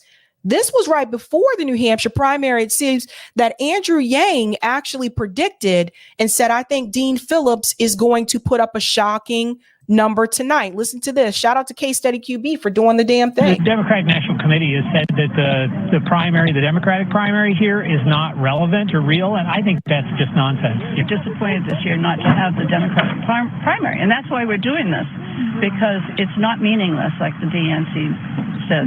I'm annoyed that the Biden and the DNC people did this, because I think they're going to rue the day. See what I told you? I told you it's mainly older voters. New Hampshire, when you look at the population, it's an older state. It's mainly the population is more older people. We'll see if they rue the day in November. Andrew Yang is here. He is campaigning for Dean Phillips, who's a congressman out of Minnesota, taking on Joe Biden and others. Morning to you. Oh, it's great to be here. New Hampshire primary day. Get jacked up, okay? Is this a good look? I think it's a terrible look for the president. I think Dean Phillips is going to put up a shocking number tonight, and people are going to realize that Democrats here in New Hampshire and around the country don't want a coronation of Joe. They want a real competition and a genuine primary. Here's Dean Phillips on calls to unify behind beating Trump. This is call for number one. I've already asked Cornel West and Jill Stein and RFK Jr. to come into the Democratic primary because we have to unify behind beating Donald Trump. I've said this 18,000 times. I'm only doing this to defeat Donald Trump. Nobody seems to want to do that in the Democratic Party right now, other than me, because Joe Biden can't, is my proposition, because the data says he can't. No one in the country right now cares. In fact, most of the people in the country are going to the Trump rally right now because he's listening to them. So let me just pause there for a second. When he said that he asked Cornel West, Jill Stein, and RFK Jr., first of all, Jill Stein has never ran through the Democratic Party, to join him in the Democratic primary. To me, that didn't make any sense because you're not going to receive any delegates. And I wouldn't be surprised if later on Dean Phillips breaks away from the Democratic Party and runs as an independent. I know he had pushback on running as a no labels candidate, but things could change. And I wonder if Andrew Yang would be steering him in that direction, because again, you're not receiving any delegates because the DNC already announced we're not having a primary. So yes, he won 22,000 votes, but he gets 0 delegates because they made that rule. Cornel West and Jill Stein already know how this works. That's why they're not running through the Democratic Party. That's why RFK Jr. left the Democratic Party. So if you can't get Democrats to unify, what is the point of all this? What's great is that we have a process. You're going to find out who the best contender is to take on Donald Trump in November. I agree with Dean. Polls show that Joe Biden is terribly positioned in the fall. He's down by 8 in Georgia, which he won last time. He's down by 8 in Michigan, which he won last time. Having Joe Biden on the ballot against Donald Trump is not the best bet, and I think Dean Phillips is going to make that point tonight. Well, the point he continues to make is that he's young, but he doesn't really discern on policy, and so Peter Doocy had the honors at the White House to ask about that and more. And he went on to win like 22,000 votes. So Andrew Yang, was correct about him putting up shocking numbers. Now I want to go to another part here where Dean Phillips says that Joe Biden is going to get creamed. It's interesting. I haven't heard someone use that word in a long time. It's not one of my favorite words to use. Like, I'm used to people saying they're going to get, he's going to be destroyed or slaughtered. But, the cream, I'm not used to saying or hearing. I haven't heard that in a long time. But listen to this. And I'll tell you something. Last night, I saw a Trump rally outside of mine. I walked up to the line of people a mile long, and I simply said hello. I was met with 50 people going to the Trump rally who were friendly, hospitable, thoughtful. Some who said they voted for Barack Obama. Some said they were Bernie Sanders supporters, about half of whom had never been to a Trump event before. So to everybody watching right now, Donald Trump is on a big mission to win, and Joe Biden is going to get creamed. And I just wish Democrats would wake up and ensure that at least we give it our best shot, because right now I'm afraid we are deluded into a nightmare. And I'll tell you something. I'm just not, he said creamed. It's like, I feel the same way about the word cream that I feel about the word moist. It's just like,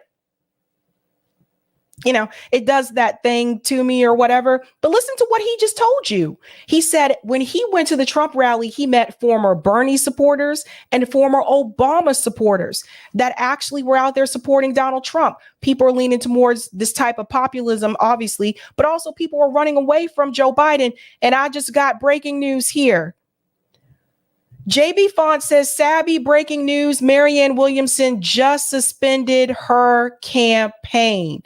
Holy smokes. I can't even get through. Oh no. Eric, if you see something posted, Eric, can you look on Twitter? Because Twitter are probably best. Look on Twitter and see if you see something posted about that. Well, JB, I guess your prediction was correct. Wow. And that means that Dean Phillips is probably going to get even more support going forward. We'll see what happens, man. This is wild. This is what happens when we're live, man. Anything can happen here. Anything can come through. Compute to love. Okay. And that brings me to this part as well. We have two more clips here. Where is all the support going? Because one of the things we did notice in New Hampshire, particularly in reference to Nikki Haley, we did notice that most of her supporters were not a part of the Republican Party. Did not call that shit. Listen to this. About how the rest of the night might play out. Let's go back to David Chalian with that. And David, you're getting more on the ways that Republican primary voters don't see eye to eye? Yes, that's right, Jake. In these exit poll results, you see a Mars and Venus universe for Haley and Trump coalitions here. Take a look at the numbers. Among Trump voters, 70% of them, according to our exit polls, are registered Republicans. Donald Trump, his support, 27% of his voters are registered undeclareds or independent. Pause. So what this shows you is that Donald Trump, 70% registered Republican. Donald Trump has a strong base within the Republican Party. He has strong support from the party. And he captured 27% of registered undeclared. So that's probably independents, that kind of jazz, right? Now wait for this. Independents. 3% were unregistered before today. Look at how that compares with Nikki Haley. It's a complete reversal. It's an alternate universe. Among Haley voters, 70% are registered undeclareds. Only 27% are registered Republicans. That's what I wanted you to see. What that shows you is what I've been saying for quite some time, is that Nikki Haley did not have strong support in the Republican Party. When 70% of the people who supported you in New Hampshire primary are registered undeclared, those are people who are independents. And also that may have been some Democrats on the sneak. Let me change my affiliation, at least just for this, and just could have been some of them on the sneak, or people voting for Nikki Haley to push out Donald Trump. So she doesn't have strong support. Republican Party, they're about to go into South Carolina. I told you she needed to drop out after New Hampshire. She is losing to Donald Trump in South Carolina. She is being destroyed by Donald Trump in South Carolina. Last time the poll that I saw recently had him at like 80% in South Carolina, had her at like 20-ish. It's her state. Her state. Nikki Haley, I told you, was propped up by the Democrat establishment. They would have rather had her than Donald Trump. Obviously, she was also propped up by the donor class. She's pro-war. That's what they like. The military industrial complex also likes that as well. She's also worked for military contractors. So listen to this, folks. This is why people like Rachel Maddow, this is why people like some of the other commentators on CNN, this is why they were speaking so favorably of Nikki Haley, because she matches the donor class needs and she protects the military industrial complex. She was propped up by the Democratic Party and she did not have strong support from the Republican Party. And I'm pretty sure her war rhetoric probably has something to do with that as well. People are moving away from this, man. People are moving away from this. And then I want to go to this as well. So what is Joe Biden running on right now? Right now, Joe Biden is running on protecting democracy and, you guessed it, reproductive rights. I told you about 2 years ago, the Democratic Party was keeping this card in their back pocket because they wanted to use it as a fear-mongering tactic to continue to get you to support them. Now, Joe Biden could have codified Roe v. Wade during his first term when they had a majority of Democrats in the House. No, but other people could have done this as well. Let me show you how this game works. And shout out to Thelonious Punk for sharing this. History of Democrats refusing to codify Roe v. Wade when they could have. Jimmy Carter, supermajority, 1977 to 1979, majority, 1979 to 1981. Bill Clinton, full majority, 1993 to 1995. Barack Obama, supermajority for 72 days, majority from 2009 to 2011. Plus independents who agreed to vote for the Freedom of Choice Act. Obama promised to codify first thing after winning the election, but Obama quickly said after winning, it's not his highest legislative priority. Joe Biden, full majority, 2021, 2023. When Democrats say we didn't have enough votes and then fundraise for anti-abortion Dems over pro-choice Dems, they are telling you they really don't support choice. This is all a game, folks. This is how they continue to play us against each other. And they've been doing it for decades. That's what Biden's going to bet on. That's what he's announcing now. I saw it on social media. He's already saying we want to protect reproductive rights. That and protecting democracy.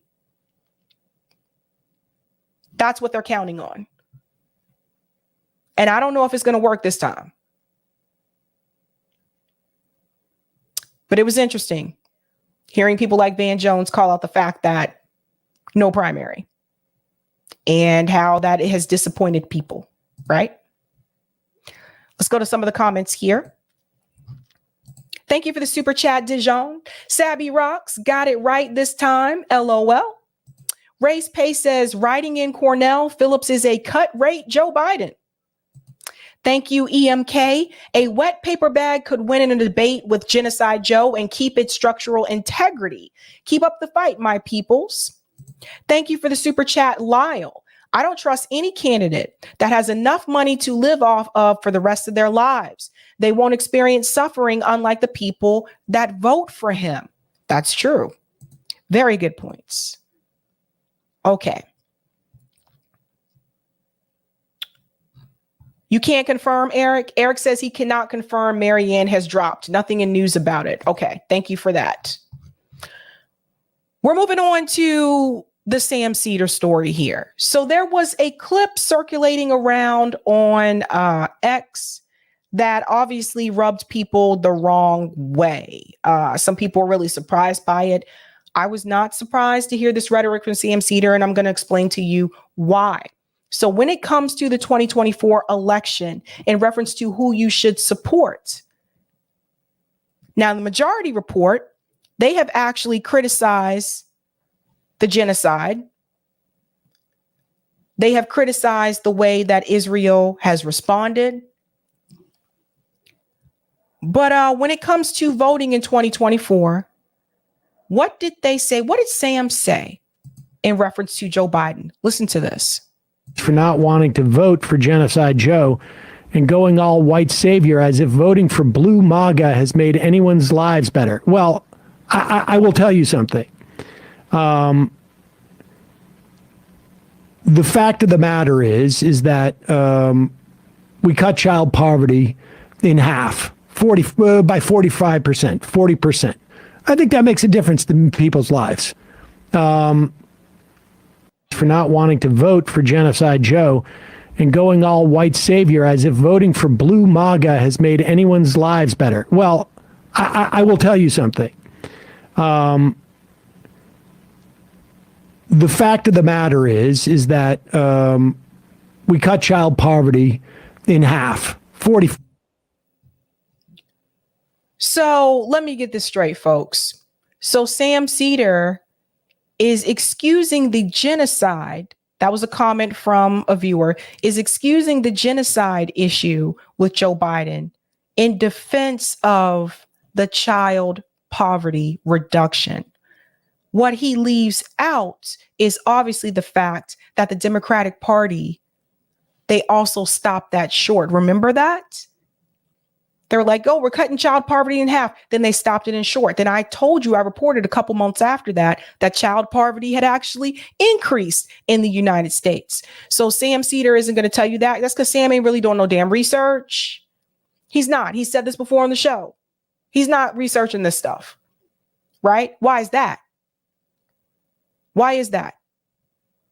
So he thinks you should still support Joe Biden because they reduced child poverty and that made a big difference in people's lives. And I'm pretty sure, Sam, when they shortened the child poverty, when they shortened those benefits and they said, you know what, we're going to go ahead and stop it early, I'm pretty sure that made another difference in people's lives and not in a positive way. In half, by 45%, 40%. I think that makes a difference to people's lives. He thinks, doesn't really know because he hasn't been in that situation, right? So a lot of people saw this clip circulating on Twitter and they were very upset. People were like, I can't believe he's actually wanting people to go out there and vote for Joe Biden, considering Joe Biden is participating in the genocide of the Palestinian people. So, you know, you can't talk out both sides of your mouth, because if you're on your show and you're telling people that, yes, it is genocide that is being committed. Yes, it is appalling. Yes, we need to stand in solidarity with the Palestinian people. But you tell the people to go ahead and vote for Genocide Joe because of the child poverty, which actually increased months later. You're not no progressive, man. You're not no, and we're going to go back in time because we're going to look at some things because, you know, unlike Sam, I do look up things. I do research. And we're going to go back to a moment because I told you that some of these platforms, some of these people, just because they promoted Bernie Sanders campaigns and they agreed with those progressive policies, I told you guys a couple nights ago that a lot of those people were not progressives. They are liberals who just wanted everybody to have health care. Now we're going to go back 6 years ago. 6 years ago, there was a debate on the Majority Report. It was Sam Cedar and Tim Black. Now, Tim Black called into the show. And we're going to look at some of the things that Sam Cedar said to show you that Sam is just a liberal. This is who he has always been. When he was a part of Majority Report from the beginning, fast forward to now, He's just always been a liberal, not progressive. And it's a very revealing moment here. And it says Sam Cedar debates Tim Black on progressive infighting. This was 6 years ago, June 25th, 2017. We'll listen to this. We're going to talk about this. And then you tell me if you're still surprised about what Sam said. Let's start with this part. I'm not sure exactly what it is that we're supposed to be fighting against, where it would make sense for me, from my perspective, to spend time on, I don't spend time really criticizing any specific media people. It's more about when specific moments come up. But I don't know that there's really much I would have a problem with on policy with, let's say, Rachel Maddow. Now, I suppose, I think broadly speaking, I am to the left of her, although I'm not 100% sure about that. But Exhibit A. This is Sam Cedar telling you that he wasn't sure if he was to the left of Rachel Maddow. But people believed he was a progressive? Rachel Maddow doesn't support Medicare for all. She doesn't support those other progressive policies. She damn sure as well didn't support Bernie Sanders' campaign and criticized him and smeared him every chance that she got. Rachel Maddow is a liberal. She likes the status quo. So this was Sam 6 years ago, letting everybody know that he didn't even know if he was to the left of Rachel Maddow. But people are surprised he's still telling you to vote for Joe Biden. And I've had an issue with, MSNBC. There's a lot of people who go on there, it seems to me, who are pretty excited at the prospect of bombing Syria. Right. But outside of that, and certainly I've been on MSNBC arguing against that with those people. But what specifically, tease this out for me? Liberals versus progressives. What's the difference between a liberal and a progressive? I have a sense of what's the difference between a liberal and, let's say, a socialist or a radical, but what's the difference between a liberal and a progressive? Exhibit B. Sam didn't know the difference between liberals and progressives. Liberals are fine with the status quo. In fact, liberals, I would argue, want to protect the status quo, right? They don't really want to reform the system. Progressives are supposed to want to reform the system. Now, I am to the left of progressive because I've learned in my lifetime, a lot of times these reforms don't fucking work. Just don't go far enough. I've seen a lot of educational reforms that really did not go far enough. So to me, I'm to the left of that. A lot of us over at RBN would consider ourselves to be Marxists or socialists. We are to the left of that. And that's why a lot of times people will smear us and say that we're right wing. Make that shit make sense. Right? But he don't know the difference. So listen to this. A radical. Well, to me, radicals, for instance, are just people who want to change the status quo. And hopefully, there are a lot of those people out there who don't like the direction the country's going. But the difference between progressives and liberals, in my opinion, because it's all relative to each individual, I'd say liberals are like Sam Cedar. They fall in line with Rachel Maddow, who think this Russia narrative, the impeach Donald Trump narrative, is something that's going to actually help us. And it's doing nothing but raise the money for the Democratic Party. So that was Tim saying that a liberal is like you, Sam Cedar, who is much like a Rachel Maddow. You have to remember, Sam Cedar had an MSNBC contract. He was a contributor. He actually pushed Russiagate, just like Rachel Maddow did. But this is the person that people consider to be progressive. That's Exhibit C. So progressives, in my opinion, are people who want to focus on the issues like ending interventionist wars, ending fracking, and having no tolerance for candidates or media that support the destruction of our environment. Progressives stood up in Standing Rock to try to stop an oil pipeline. The progressives talk about Flint. They talk about water. They talk about police incarceration. They talk about police violence. They talk about Tamir Rice. They talk about John Crawford. They talk about Terrence Crutcher. That's what progressives do. What liberals do is they talk about surface issues that don't directly impact Americans, average Americans. I don't think, like most Americans, do not give a flying filth about what's going on with MSNBC talking about Trump. So I think that's the line. Like, do you swallow the mainstream media narratives, or do we focus on real issues that matter to people? And yeah, your thing with Jimmy back and forth. I mean, that's all right. Well, hold on, Tim. Let me just before we get into Let's pause there. Now let's think about something for a second in reference to the issues. He mentioned Standing Rock. He mentioned Flint. How many liberals were present at Standing Rock? Because the first time I even heard about Standing Rock was progressive independent media. That was the first time I even heard about it, because Nico House was there. I think it was Nico, and I'm not sure if Fee was there, but I think Nico House was at Standing Rock. Jordan Sheridan was at Standing Rock. That's where I first heard about it. It wasn't mainstream media. How many liberals were in Flint, Michigan, or even covered it? Because again, first time I heard about what was happening in Flint was left independent media on YouTube.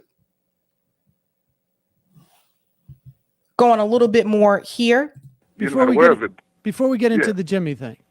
So your argument is, I mean, first of all, I don't think that there's going to be impeachment of Trump. Well, why aren't you hitting these bastards that are saying it daily, like 24/7? Well, because frankly, I think it's been relatively effective with achieving my agenda, which is to not have healthcare destroyed, to not have, the Dakota Access Pipeline, that's gone now, right? I mean, more or less because of the Trump administration. But all of the things that you talked about, hold on, let me just say this now. All the things you've talked about are things that we talk about on this program significantly. And I'm looking at and on top of which I would say, and frankly, I don't care what you call me. It doesn't matter to me. It's completely irrelevant, but it's cute. I would say a lot of those things, more those things that Tim was talking about, I feel like Michael Brooks brought up those topics. Michael Brooks was the one that was a little bit more progressive, a little bit more like edgy on Majority Report. I thought he was like the best commentator on Majority Report, to be honest with you. And when he passed away, I was just like, well, guess I won't be watching that show anymore, because it just, they're just keeping it real. But I felt like Michael Brooks was a little bit more down to earth, whereas I felt like Sam is often not. It's just keeping it real. Curious to me, because you see some type of major split here, and you want to say that Rachel Maddow, has she been doing a lot of Russia stuff? Yes. Have we commented on that? Yes. We have joked about it. I do think that the Russia stuff is really, to a large extent, to be honest with you, I think it's a case of people basically yelling fire in front of their house so that the cops and the fire department shows up and they find out, oh, there's a burglar inside. But aside from that, I look at like the last, whatever it is. I mean, you don't do all of your show on YouTube, right? Do you do some of it on audio? I'm not totally familiar with it, but. Oh yeah. Well, different, I also go on location. I was at the anti-war coalition convention in Richmond. No, but I'm asking over the weekend. Before that, I went to the People's Summit. Do I get a fair assessment of your content from looking at your YouTube uploads? Oh, well, yeah, pretty much. Pretty much. I mean, I do a lot of content. I'm looking at this, and I don't see the words in the past 4 weeks. I don't see the words healthcare. Am I missing it? So you see what's happening here, right? So this is Sam Cedar trying to basically be a gatekeeper. You didn't talk about, I don't see the title healthcare in the past 4 weeks. So how do I know that you really care about these issues? Gatekeeper, right?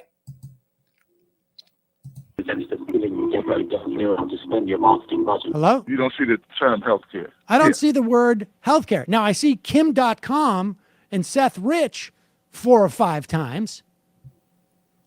But I don't see the word healthcare. Yeah, we've talked about healthcare. Okay. We talk about healthcare every Friday. We have an open forum on our show, similar to Okay, yours, I'm I just guess, in looking a at, way, I just asked you. where I mean, people call okay. up for 3 hours. Fair enough. I was just asking you if I could judge by your YouTube videos. So you don't you have see- a YouTube video with the word healthcare in it. See, Sam is being disingenuous because Sam Cedar knows that obviously you have to find a way to play with the algorithm, right? Obviously, the word healthcare isn't necessarily the most sexiest word for the algorithm for YouTube. It doesn't mean it hasn't been discussed. I mean, let's just keep it real. I do live streams. There's things I talk about on this show.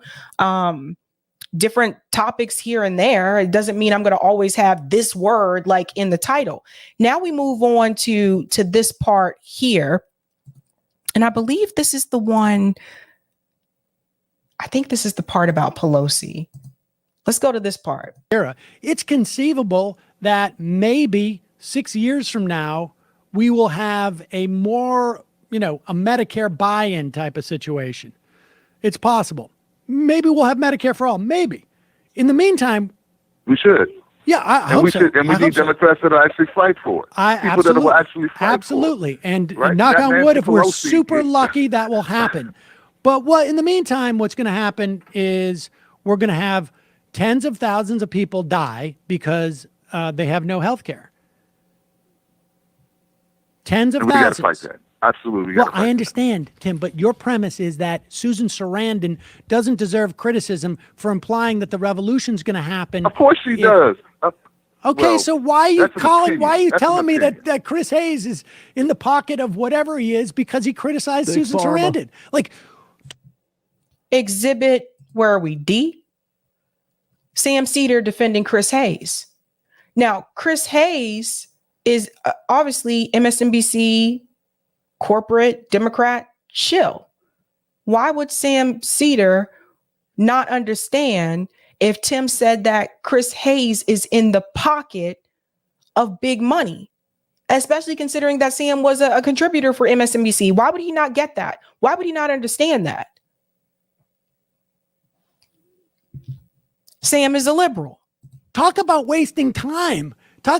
Forget the conflicts here. That's listen, I come from that pedigree. What I was pointing at why are was we the spending time talking about Susan Sarandon? What I was talking about was the audacity of blame that we've been seeing from these corporate media people who are pointing at Russia and pointing at outliers like Jill Stein, only got like 5% of the vote, is the reason why Hillary Clinton didn't win the presidency. Well, first of all, I don't hear many people talking about that anymore. I mean, honestly. Well, Then he hasn't been paying attention. People still blame Jill Stein to this day, including Hillary Clinton and including people on MSNBC and people on CNN. They still blame Jill Stein for part of the reason that Hillary Clinton lost. And they still are quoting Russiagate, propaganda. And Sam Cedar was one of the people who was actually pushing Russiagate. So I don't know what bubble he was living in where he has not heard. This was 6 years ago. People are still saying it today. So I don't know what world he's living in where he hasn't heard people say these things. I don't believe that one bit. Yeah, if you look for it, you can find it. I'm sure. Talking point for quite some time. I got some Bernie or bust bill. But I've never heard to do soon. I've never heard anybody say that. Look, Jill Stein, mathematically, you could make the argument if every Jill Stein voter in Michigan, Wisconsin, and Pennsylvania voted for Clinton, I suppose you could make that argument. But I don't think. I think to the extent that there was, they hurt the chances of Hillary Clinton winning, it was because they were just going around mouthing right-wing talking points. Exhibit E. Sam Cedar accusing Jill Stein and the Green Party of using right-wing talking points. See, this is another example. I told you, when you're to the left of them, they smear you as right-wing. The Green Party platform was actually more progressive than Bernie Sanders' platform. The Green Party has reparations on their platform, which Bernie Sanders didn't want to touch. Remember, he was very clear about that. No. So what? Now Jill Stein is right wing. So pay attention. Again, this is something that liberals will do. And propagating shit. Propagating shit, frankly. Campaign in Michigan and Listen, Wisconsin. yeah, no, that's true too. I agree. That's You know true what I'm too. There's a half a dozen reasons why she lost. And I would say there's, 3 or 4 big ones that were a function of her. And there were 3 or 4 big ones that were not a function of her. But at the end of the day, the people that ostensibly we're fighting for are worse off because of it. They're worse off. And look, and that's and arguing stuff like Seth Rich was somehow assassinated, or even implying it, is so much more detrimental. Like Seth Rich. Yeah. So then they get into, we're not going to get into the whole Seth Rich thing because that's like a whole back and forth kind of thing. Now we're going to go to this last piece here, which is also a very revealing moment.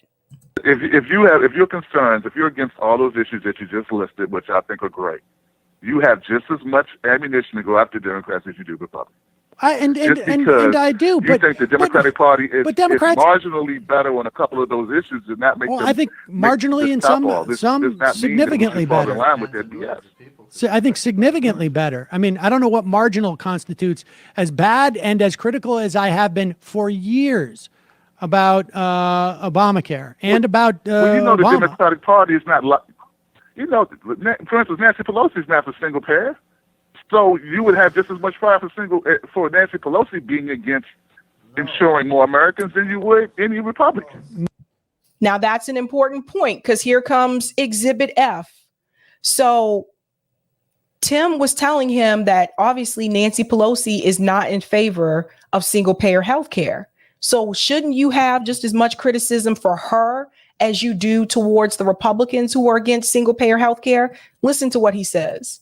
This is a real mask off moment. No. Nancy, first of all, Nancy. She's an impediment to progress when it comes to healthcare, you know it. No, she's not right now. She's not because she is not in power. She's the leader of the party She is the leader of the House caucus. She is a great leader. I would not support, frankly, a challenge to her, particularly in this era. He said that Nancy Pelosi was a great leader and he wouldn't support a challenge towards her. Now, fast forward to force the vote for Medicare for all. Remember, there was the push to force the vote for Medicare for all against Nancy Pelosi. Remember, Sam Cedar was not in support of force the vote. I believe in the beginning he thought about it and it was like, no, I'm pretty sure he got a call. I'm pretty sure he got a phone call because he's a liberal and he was a part of MSNBC. So he was against it.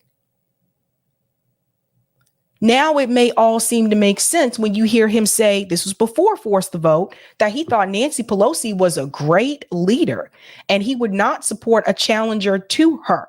Nancy Pelosi was not progressive. She was not in favor of single payer health care. So the point is this, folks. Part of the reason why the progressive movement failed, other than the obvious reason, which is that Bernie Sanders suspended his campaigns, but then left his movement after he suspended the campaigns.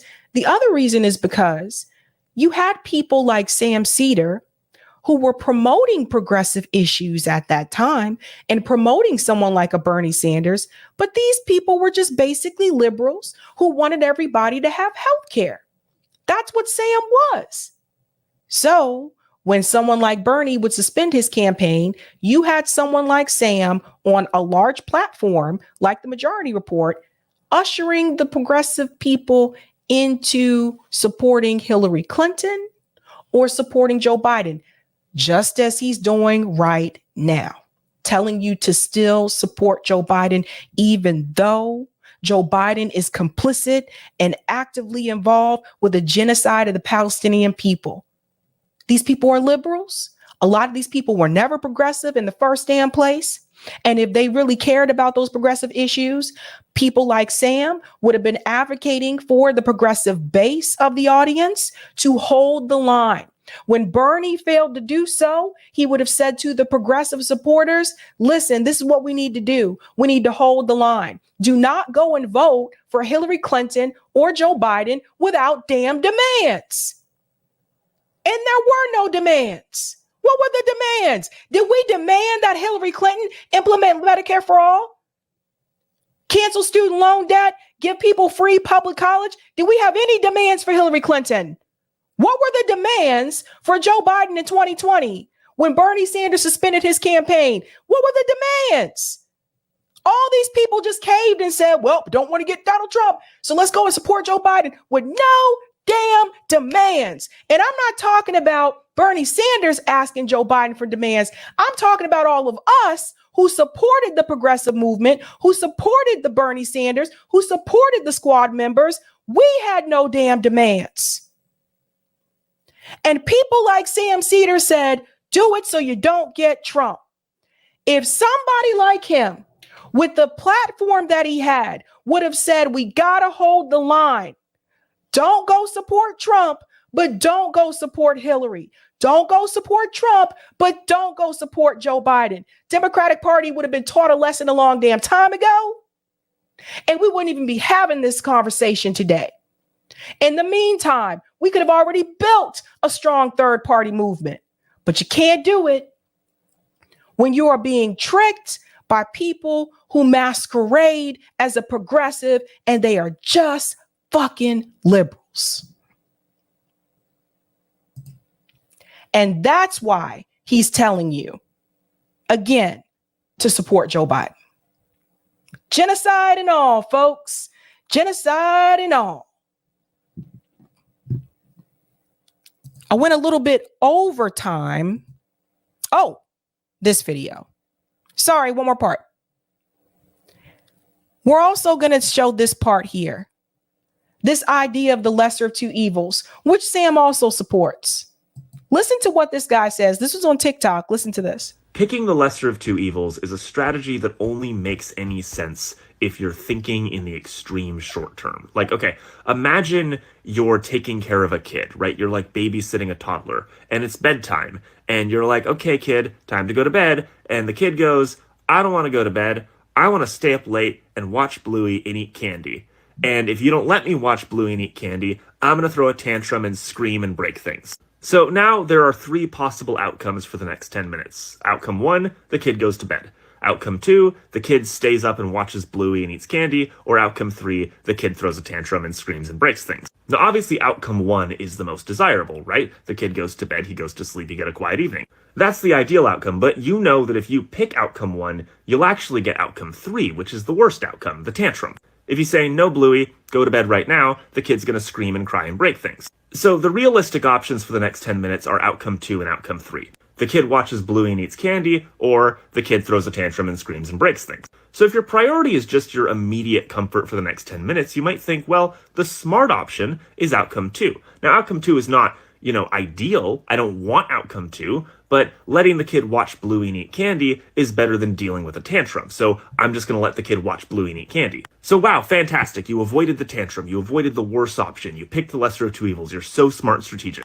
But then the Bluey episode ends after 10 minutes, and the kid says, okay, let me watch another episode of Bluey and eat even more candy, or I will throw a tantrum. Now you have the same choices again. You didn't actually avoid option 3, you just delayed it for 10 minutes. And again, if you're only thinking about the next 10 minutes, you're going to think, well, the options, the realistic options are the kid eats candy and watches Bluey, or I have to deal with a tantrum. Let's let him watch more Bluey and eat more candy. But now this kid has zero incentive to ever go to bed or do anything you tell him to. He has learned that if he threatens to throw a tantrum, he will get whatever he wants, as long as whatever he wants is slightly more desirable than a tantrum. As long as you keep choosing the option that's the easiest in the short term, this dilemma will never go away. The threat of a tantrum will never go away. You will be stuck here forever. And this kid is only getting crankier and more wired off of sugar and more demanding. Is that actually the smart option? Just constantly making more concessions so you can hit snooze and avoid this crisis for a little while longer, while directly incentivizing the person who's putting you in this dilemma to keep putting you in it because it's getting them what they want? Is that like responsible babysitting? Is that good childcare? The actual strategic option is to pick option 1. And sure, in the short term, you're realistically not going to get option 1. The kid is not going to go, oh, okay, and go to bed. He's going to throw a tantrum. It's going to suck. But once you've called his bluff, he realizes that threatening to throw a tantrum is not getting him what he wants. And throwing the tantrum is not getting him what he wants. Bluey and candy is off the table. You've put your foot down. That is not a concession you are ever going to make. It doesn't matter how big the tantrum is. And the tantrum's not fun for you, but it's not really fun for him either. So eventually the kid does go to bed, and he goes to bed having learned that threatening a tantrum is not a viable strategy for him anymore. You've taken away the incentive to keep putting option 3 on the table.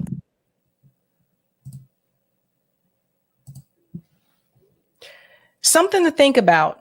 Now, real quick, there seems to be some confusion over the Marianne Williamson thing. I do want to put this up here.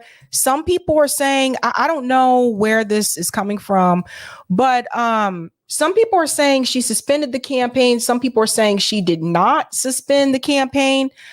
Again, like I said, I don't know where this started, but here is Simon Etaba. Actually, Simon Etaba. Now he's a journalist. He's a White House journalist. This might be where people are getting it from. He said, breaking, congratulations for fighting hard. Democratic Party presidential candidate Marianne Williamson, who faced blackout from mainstream media in an effort to kill her challenge to President Biden, has ended her presidential run. Congratulations. That may be where people are getting it from, but there are also people, hold on, this is Eric's thing.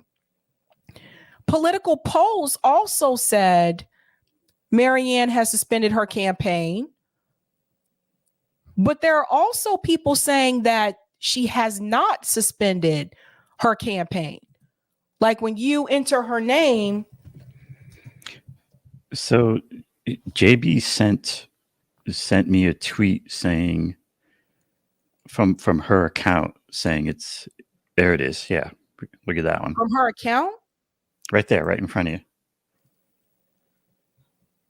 Okay, so she said, tonight I was speaking with volunteers about whether or not, to continue my campaign. And unfortunately, the link was shared. I have not said I'm suspending my campaign. I'm simply shared the questions involved, which any candidacy would be dealing with. I was candid about discussing the challenges that a grassroots campaign faces at a moment like this. Believe nothing until you've heard it from me. Okay, so somebody must have linked that conversation. Interesting. So she's only thinking about it. Yeah, I don't know. Maybe she shouldn't have said that either. But I am going to do call in tonight. So I'm going to take just a quick break and I'll be right back. All right. So this is, let me check my levels. Yeah, I think my levels are doing well. We can boost them over. Yeah. So this is the part of the show where we give Sabrina a little break. And then we're going to come back with call in. We'll be posting that link in the chat. Yeah, I can post that in the chat now. And Sabrina usually posts that as the pin chat. So you can do call in on your computer. You can do call in on your cell phone. I threw it in the chat if you want to get a head start. Yeah, let's take a peek at it in terms of what we'll be looking out for that tonight. Sorry, I'm kicking around a couple browsers here, but this is where we do a little break, and then we'll be transitioning over to call in and filling in. I'm Eric T. Red, filling in for this little intermission spot. Here we go. Call in 148. We're talking about what Sabrina talked about tonight. Sam Cedar, vote blue no matter who. UAW and the IDF caught.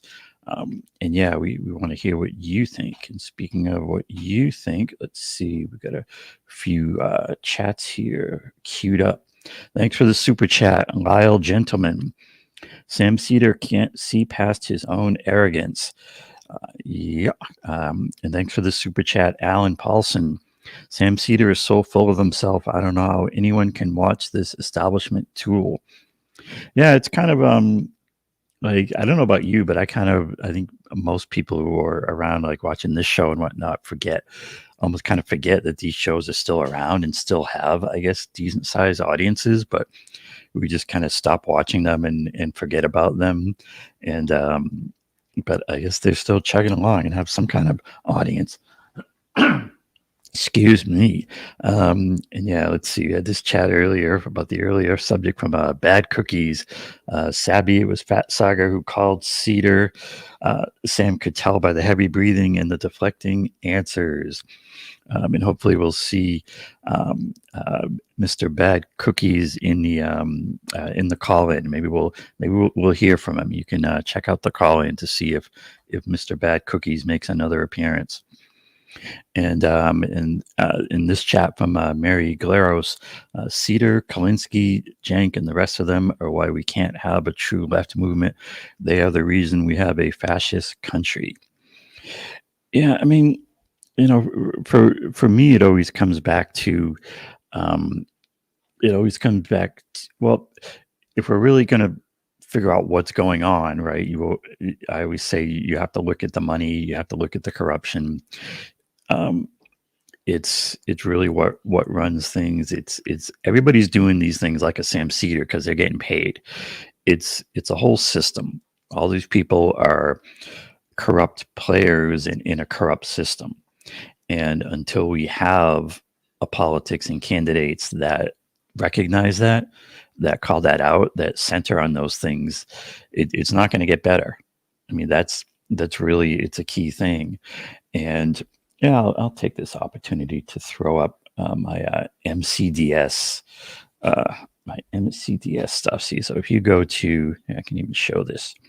If you go to 11demands.org, hey, wrong key. There we go. If you go to, I gotta run my different screens here. If you go to 11demands.org, which is a site that I put up with some ideas, and look at MCDS, it's about money, corruption, demands, and solutions. And so, I mean, everybody knows that big money runs everything. Everybody knows that Congress is corrupt. If you did a poll, is Congress corrupt? I think you get a lot of yes answers on that. And so, that's the first step is calling that out exactly and accurately. And thank you. I'm gonna get on here to catch this one. Thanks, Gamer, friend of the show. Who's Eric's demands a good read. Yes, thanks for that. And so you got the money, you got the corruption, but even so that's the first step. And of course, these liberal commentators, and that's part of the difference between liberals and progressives, real progressives and real lefties, is liberals don't mind the corruption. They're a part of it. They don't call it out. And so that's the first step is the whole, just seeing it, calling it out for what it is, as central, as systemic.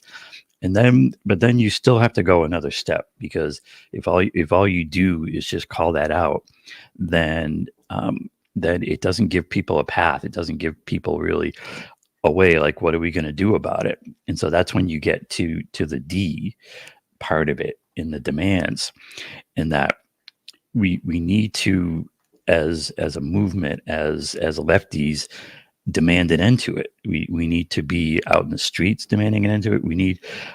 I'll put out like a bit of a challenge to everyone out there, right? If this makes sense to you, this whole idea of MCDS, then whenever these things are talked about, whenever they come up, if you're talking to someone about it, if you're in a chat of another host or any host, then demand an end to it. Then say, what do we have to get the big money out. We have to get the corruption out. We have to fix it.